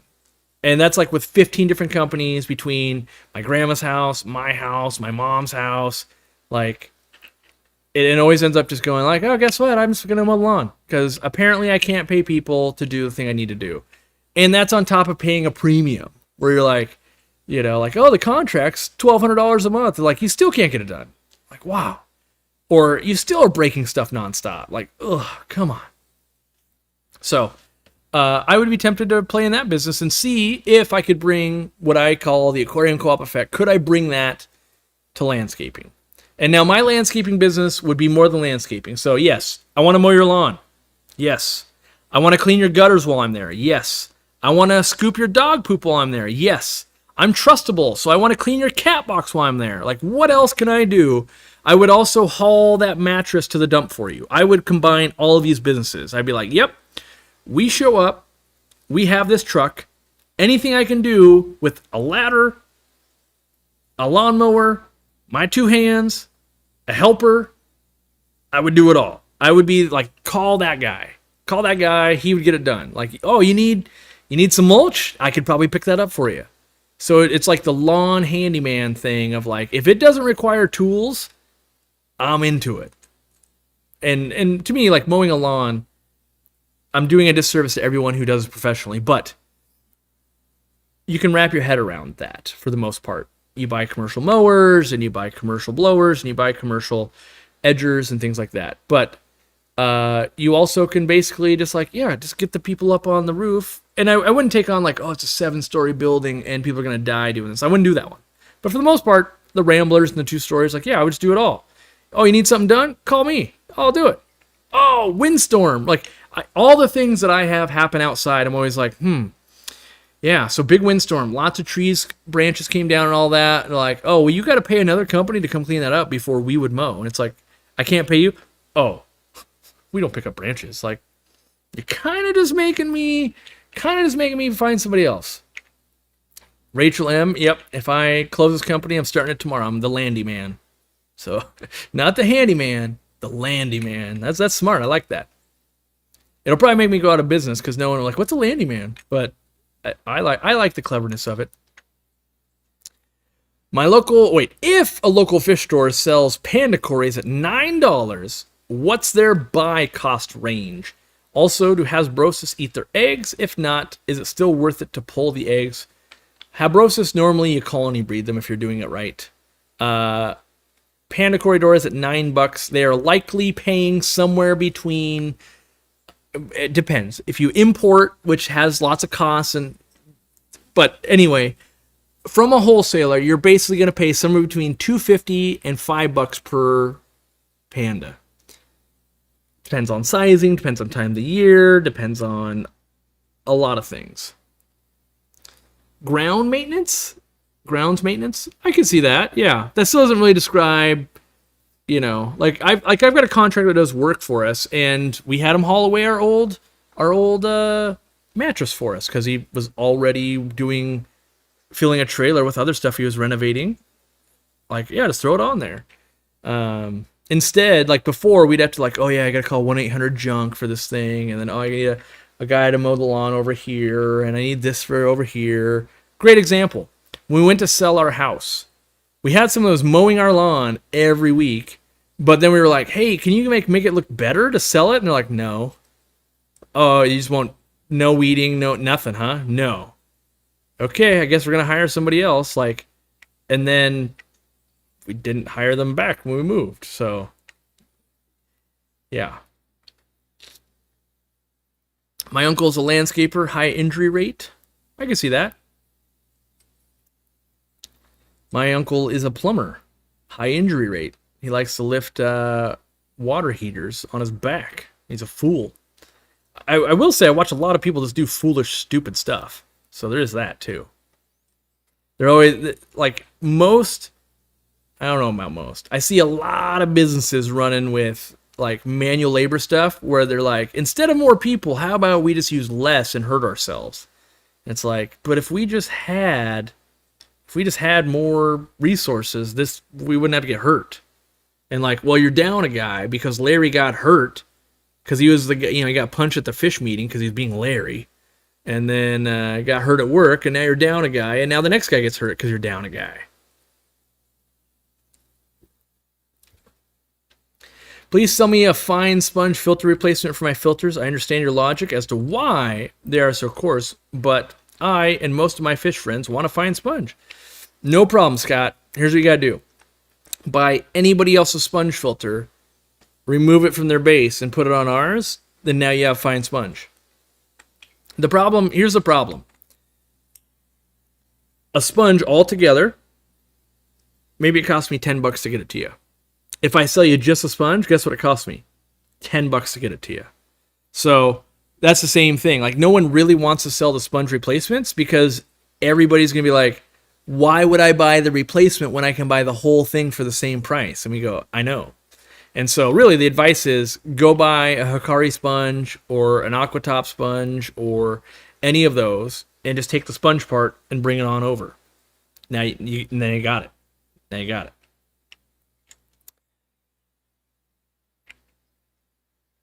You want to give me the money though? I respect that. I hear you on that one. I appreciate that. The problem is, so here's the problem I run into. Let's say I want to run that. You don't realize, for me to sell you a fine sponge, I have to spend $100,000 to do it because I've got to bring containers of this stuff into the warehouse. We got to spin up marketing teams. We've got to make new product pages. We've got to make new resources in the FAQ for the customer service people so that when everyone's emailing going, do I get a fine one or a coarse one? What's the difference?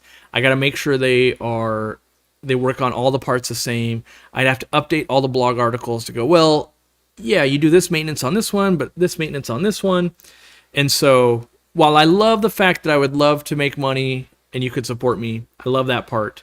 It's one of those like, yeah, I realize we make the best pizza around, but you got to go buy your cheeseburgers from somebody else. Like, we could technically make them, but all the stuff we'd have to do to make cheeseburgers happen, yeah, not really worth. It's not going to work out. It's going to cost us more, even though you're trying to do the good thing. I appreciate that, though.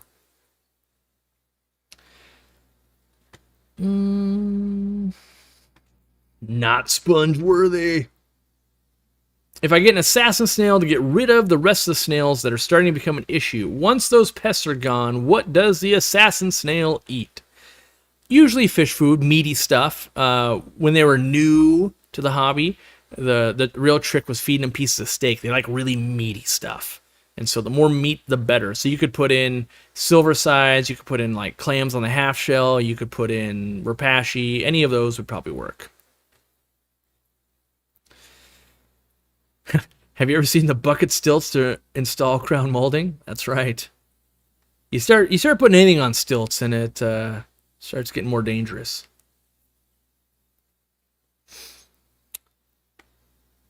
How long do assassin snails take to destroy a large colony of pond snails? I don't know. Too long. Some of my tanks whistle clean. Some of them, hey, eat faster. Eat faster, darn you. I've owned a small store for the past year and business as well. Do you have any recommendations for a new place? Like you're trying to expand? Is that the question? Is it a fish store? Or is it like potpourri or something? 710 viewers. Has anyone shared this yet? Has it gotten a single share? How about a like? Anyone liked it? I think our current... Well, I only looked at the past few live streams, but our current record on the past few live streams is 727. So, yell at your parents, "Hey, Ma, log into the Aquarium Co-op live stream." or your grandma, or whoever, your brother, your sister, your dog. If your dog doesn't have 6 Aquarium Co-op accounts that are all buying stuff from us, you're doing it wrong. Let's see here.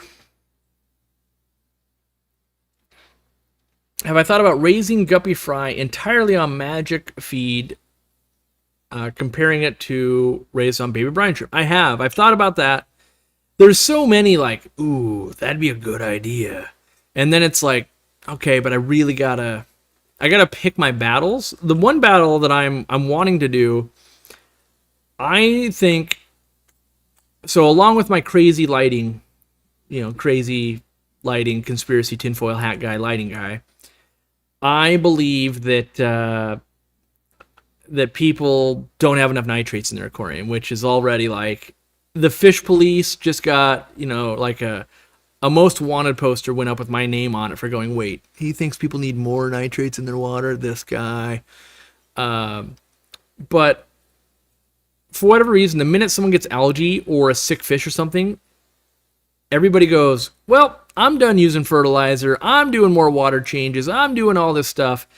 And I really, and maybe I'm just not in the right circles, but I feel like, has anybody here, can they directly correlate high nitrates to poor fish health? Now, not just neglect. What I'm saying is you still service filters, you still do water changes on some cadence. I myself have never witnessed taking care of an aquarium and having high nitrates be detrimental to fish. And sometimes I've been over 200. I have witnessed neglect and high nitrates and unhealthy fish.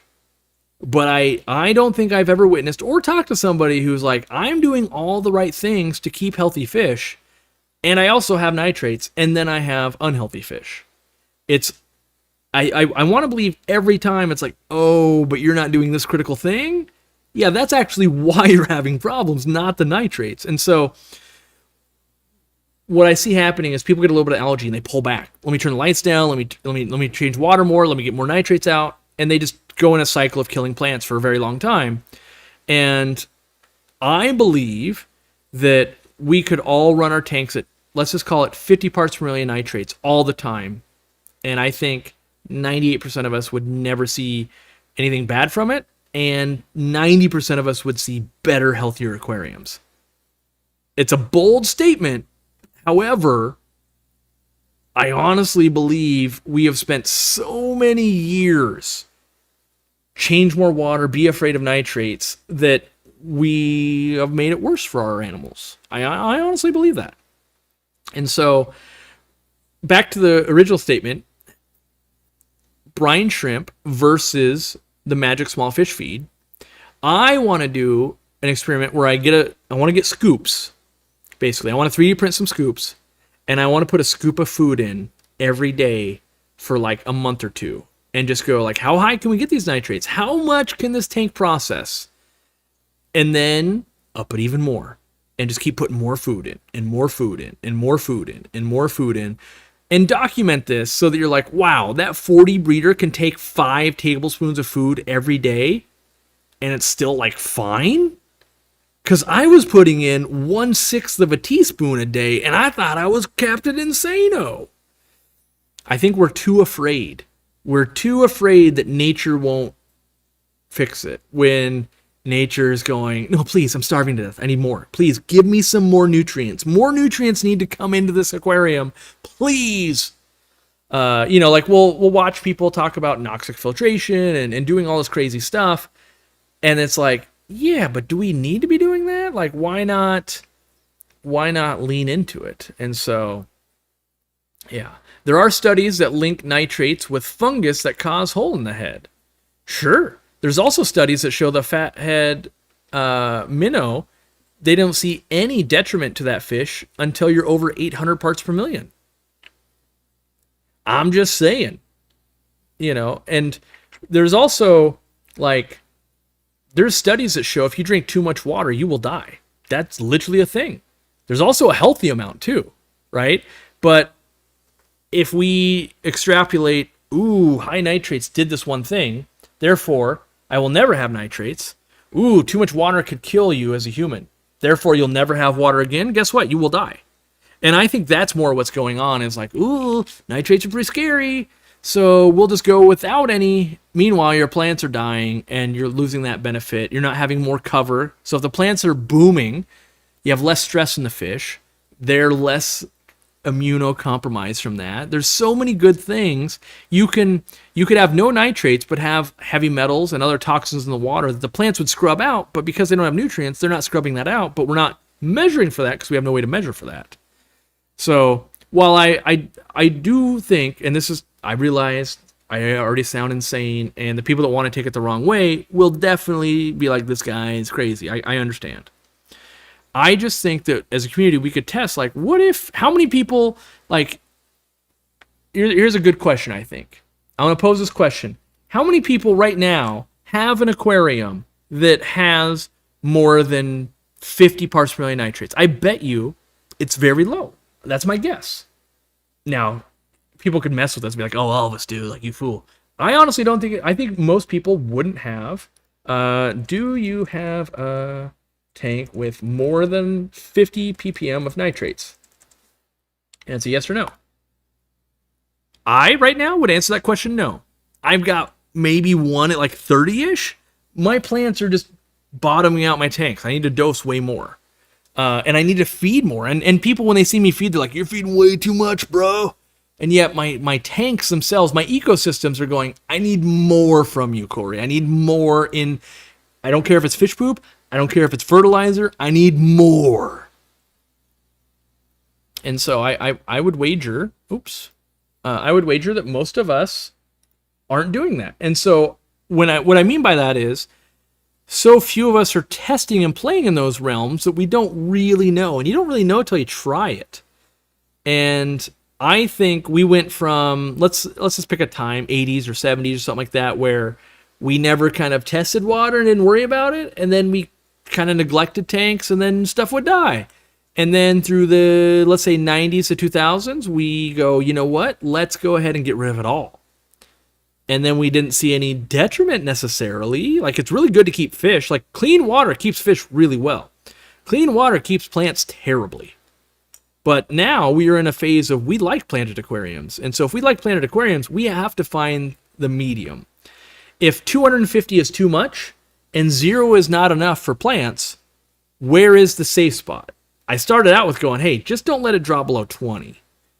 But I'm finding it harder and harder to keep my tanks from not bottoming it out when I'm only keeping it at 20. I'm finding like, I got to get them to like 40, 50, 60.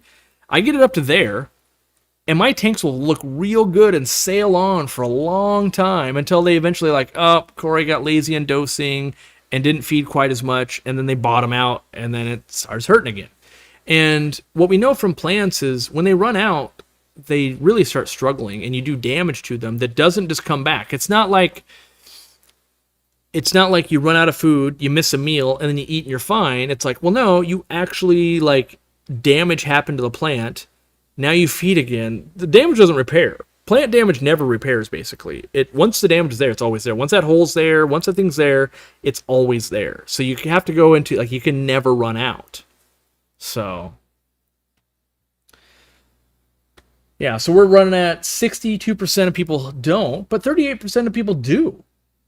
Take that for what you will. And so of the people that have 50 parts per million nitrates, are your fish doing reasonably well? Which you'll have people that'll be like, they're fine. Meanwhile, it's like bent in half and nearly dead. Then you'll also have people that are like, my fish are doing, like my nitrates are 0 and their fish are also doing terrible. So we have to, like, very loose experiment here. We basically just have to go like, what are you seeing? I think they're doing great. That's really all we can ask, because one person, this food tastes amazing, another person goes, I would never eat that. So, what are the orange fish behind me? Those are longfin rosy barbs. Then the smaller ones are some gold barbs that I'm growing out. So yeah, we'll end the poll. Accidentally hit send. The nitrates were the beginning were well over 400 parts per million. Maybe that's a forum topic I'll start. Show me your quote unquote healthy aquariums over 50 parts per million. And it might not exist. I am into this hobby to learn. And it might be like, yep, everybody's tank looks terrible and their fish are barely hanging on at above 50. And I mean, great, now I got some data points. Or we might see the opposite. And from the way I approach products and my aquariums and life in general, if someone around you says, if your friend has said pizza's terrible, let's say from the minute you were 2, your parents and your friends and everyone's like, pizza's garbage. It's terrible. Ugh, who would eat pizza? Pizza's so bad. And now you're 30 and you've never had pizza because you're like, oh, pizza, I hear it's horrible. But then you try pizza and you might be like, whoa, pizza is amazing. What is wrong with these people? And we could be in that situation. What if it's a situation where we just assume everybody says it's bad, but we actually have to experience it and go, I guess that's not a rule. Pizza's not terrible. I was always told it was. Yeah. And I'm not talking about neglect. I'm not saying, I do believe there's a difference between, let's say, 50 or 100 or 200 parts per million nitrates with lots of neglect versus 50 or 100 or 200 parts per million nitrates with no neglect. I'm feeding them, I'm servicing filters, I'm wiping down algae, I'm fertilizing, I'm making sure I don't visibly see they're sick, I'm using good foods, I'm doing everything else. Like, because you have to have one parameter you're looking at. You can't be like, oh, we're doing all these crazy things. That doesn't help you narrow in. Is it specifically that nitrates are good or bad? I suspect they're neither. They're not good or bad. They just are. They are just a requirement for plants. I believe that. So I think what it will take, by the way, to challenge the idea, it will take people with good, healthy-looking fish and good-looking aquariums with high nitrates to change people's minds. If you just show, look at this swamp, it's got high nitrates and the fish are alive, that won't convince people. But if you had world-winning aquascapes that run really high nitrates, that would change people's minds. Because that's usually people want good-looking aquariums. And so if they go, wow, look at all these good-looking aquariums, they run really high. Well, that might be something. And so I'm interested to see. And that's an experiment I want to run. So like I said, I want to run lots and lots of food and see what tanks can handle and see, have we overcorrected? I think we have, but just because I think something doesn't mean I know something. And so I have to prove it to myself. And until I do that, it's something I think. Doesn't really matter. Yeah. So why did I stop selling the bug bite pleco sticks? Because Fluval be tripping.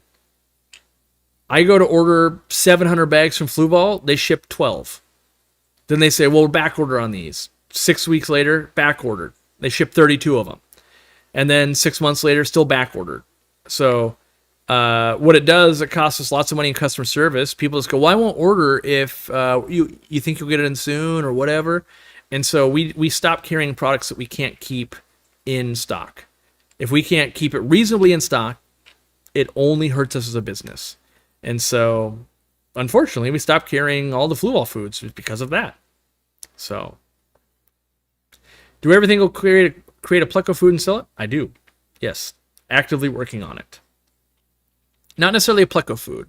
I had a discussion about that even. I don't necessarily want to sell... I don't like selling foods for a particular fish. I like to sell a food with a mode. Is it floating? Is it midwater? Is it bottom water? Because people go, ooh, are you going to sell me a pleco food? Like, sure. There's lots of plecostomus. Some need wood, some need protein, some need algae. Which one's yours? Most people don't know. And then most people also don't care. If you drop some food that is meant to only be for autosynclus and your Corydora and your pleco are eating it, you don't beat them with a stick going, hey, you can't eat that. You just go, oh, they love it too, right? So I think the more important part is, where does it land in your aquarium and are people eating it? well, not people, but are fish eating it? And if the answer is yes, there we go. Now, there's going to be purists that go, well, what about getting the right ratios of the right food to the right animals? Like, yes, that is, you're the fringe 0.25% of the entire hobby that is actually trying to pull that off. And what I mean by that is, if a fish is doing well, it's doing well.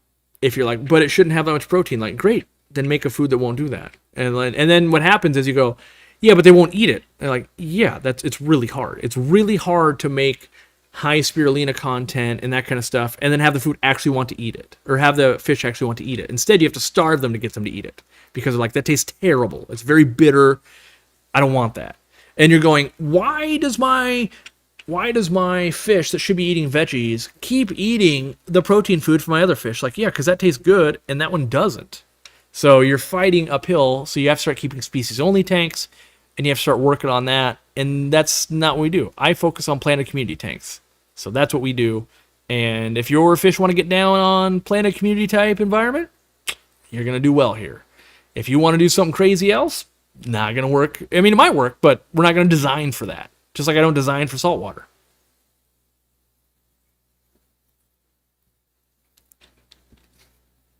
You should sell risers with your lights if you decide to do them again. Maybe. We'll see. I'm going to write a presentation that explains the biology as to why nitrates facilitate the growth of harmful bacteria on susceptible species. That is a presentation I will totally skip. I mean, if you can make it entertaining and take 6 minutes or less, I will totally watch that video or that presentation. Because if I tried to explain that, that would be 57 minutes, and people stopped a minute and a half into it. That sounds like a subject that's very difficult to get people to watch. Even because I do it when I'm like, ooh, this paper, like 212 pages, like I don't have all afternoon to digest this. Like, where's the part I want to, I start doing Command F, like, let me find where in here's talking about what I actually care about. But if you can distill information down, that's what I try to do all the time. Can I distill it down? Can I make an analogy? Can I try to get someone to understand it? If you can do that in like 6 minutes or less, you will change the hobby. You take 60 minutes, plenty of people doing lots of cool research that is not presentable in a way that we can digest, and that's a bummer. I do want to learn it. Yeah, there's plenty of things you want to learn, right? So you're saying like, so imagine this. You want to learn to build a house. Great, I got this program that can teach you in 17 years. You interested? But you just said you want to learn to build a house. Yeah, I don't want to take 17 years to do it. Yeah, I want to learn to build a house. I want to build a house 17 days. You got 17 days. I want to show up to work 17 days in a row and basically know how to build a house. That's what people want. And the people watching it on TikTok want it in 17 seconds. And so what I'm saying is, to actually change the hobby, you got to do it in less than 6 minutes. You got to be able, like, explaining most people in this chat don't even understand cycling an aquarium. They don't understand pH. They don't understand the relationship between buffering KH and pH. And so if we can't do those, it's going to be really hard to do these. And so you gotta find a way to do it quickly and entertaining. That's what the world is built on right now, unfortunately. The problem with so many presentations is they're not truly scientific. You go too far out on their skis thinking their experiment discovered the answer to the question. Yes, all of my experiments could not be less scientific. It is my observations, because it is so hard to actually do scientific testing. Real difficult.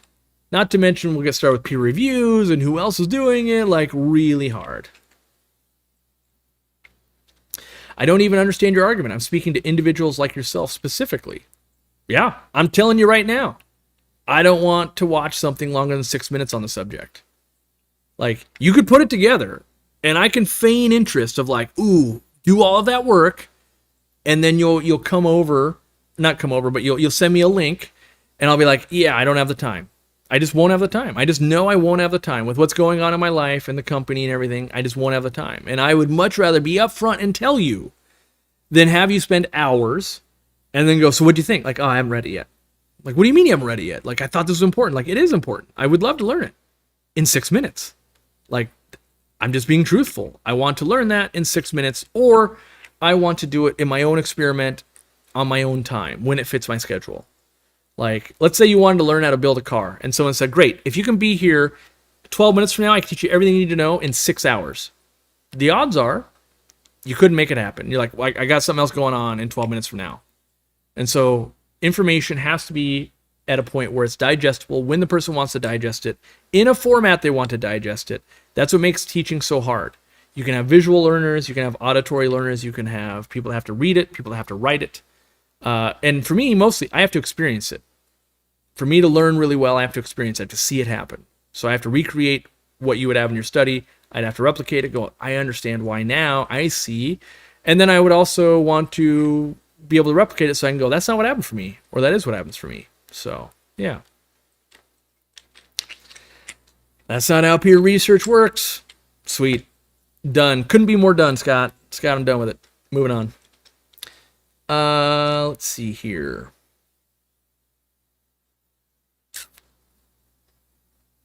A cycle of starting at one point and ending back at the same point.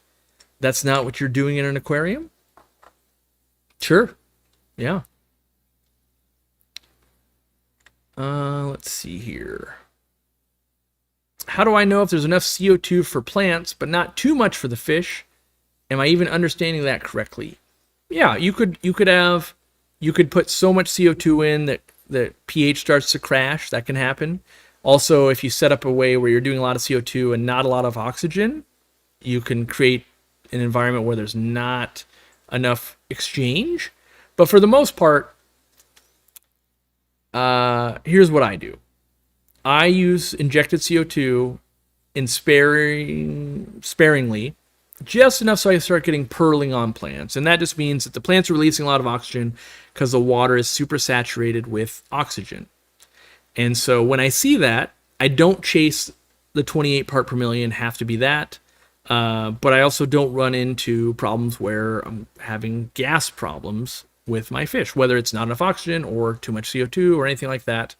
That's the way I like to advise people. You could also go drop checker route and try to dial it in. You gotta have certain pHs, you gotta do that kind of stuff. But I find, I find my way works for me.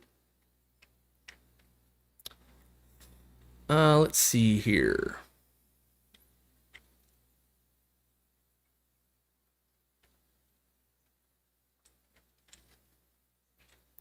Can my fish club do a viewing party or screening of the Aquarium Co-op member talks such as Chuck Rambo or Dean's? I'm not sure / don't think so. The thing is, when we hire these speakers, they do that knowing that they're going to be viewed by our club. And some of these speakers, it's their livelihood. Like, they go talk to the clubs and all that, and they specifically don't want it to the general public. They may make exceptions for certain clubs, but I would also tell you, you could use the member talks and just like, you could watch it, and then you could reach out to them and go, hey, I love this talk you gave, and therefore you could say, would you be willing to give it to our club at this time? Most of them, you wouldn't have to pay, especially if it's a remote thing. They could just go, I'm speaking for most, and I don't want, if they said like, oh, it'd be $100 or something,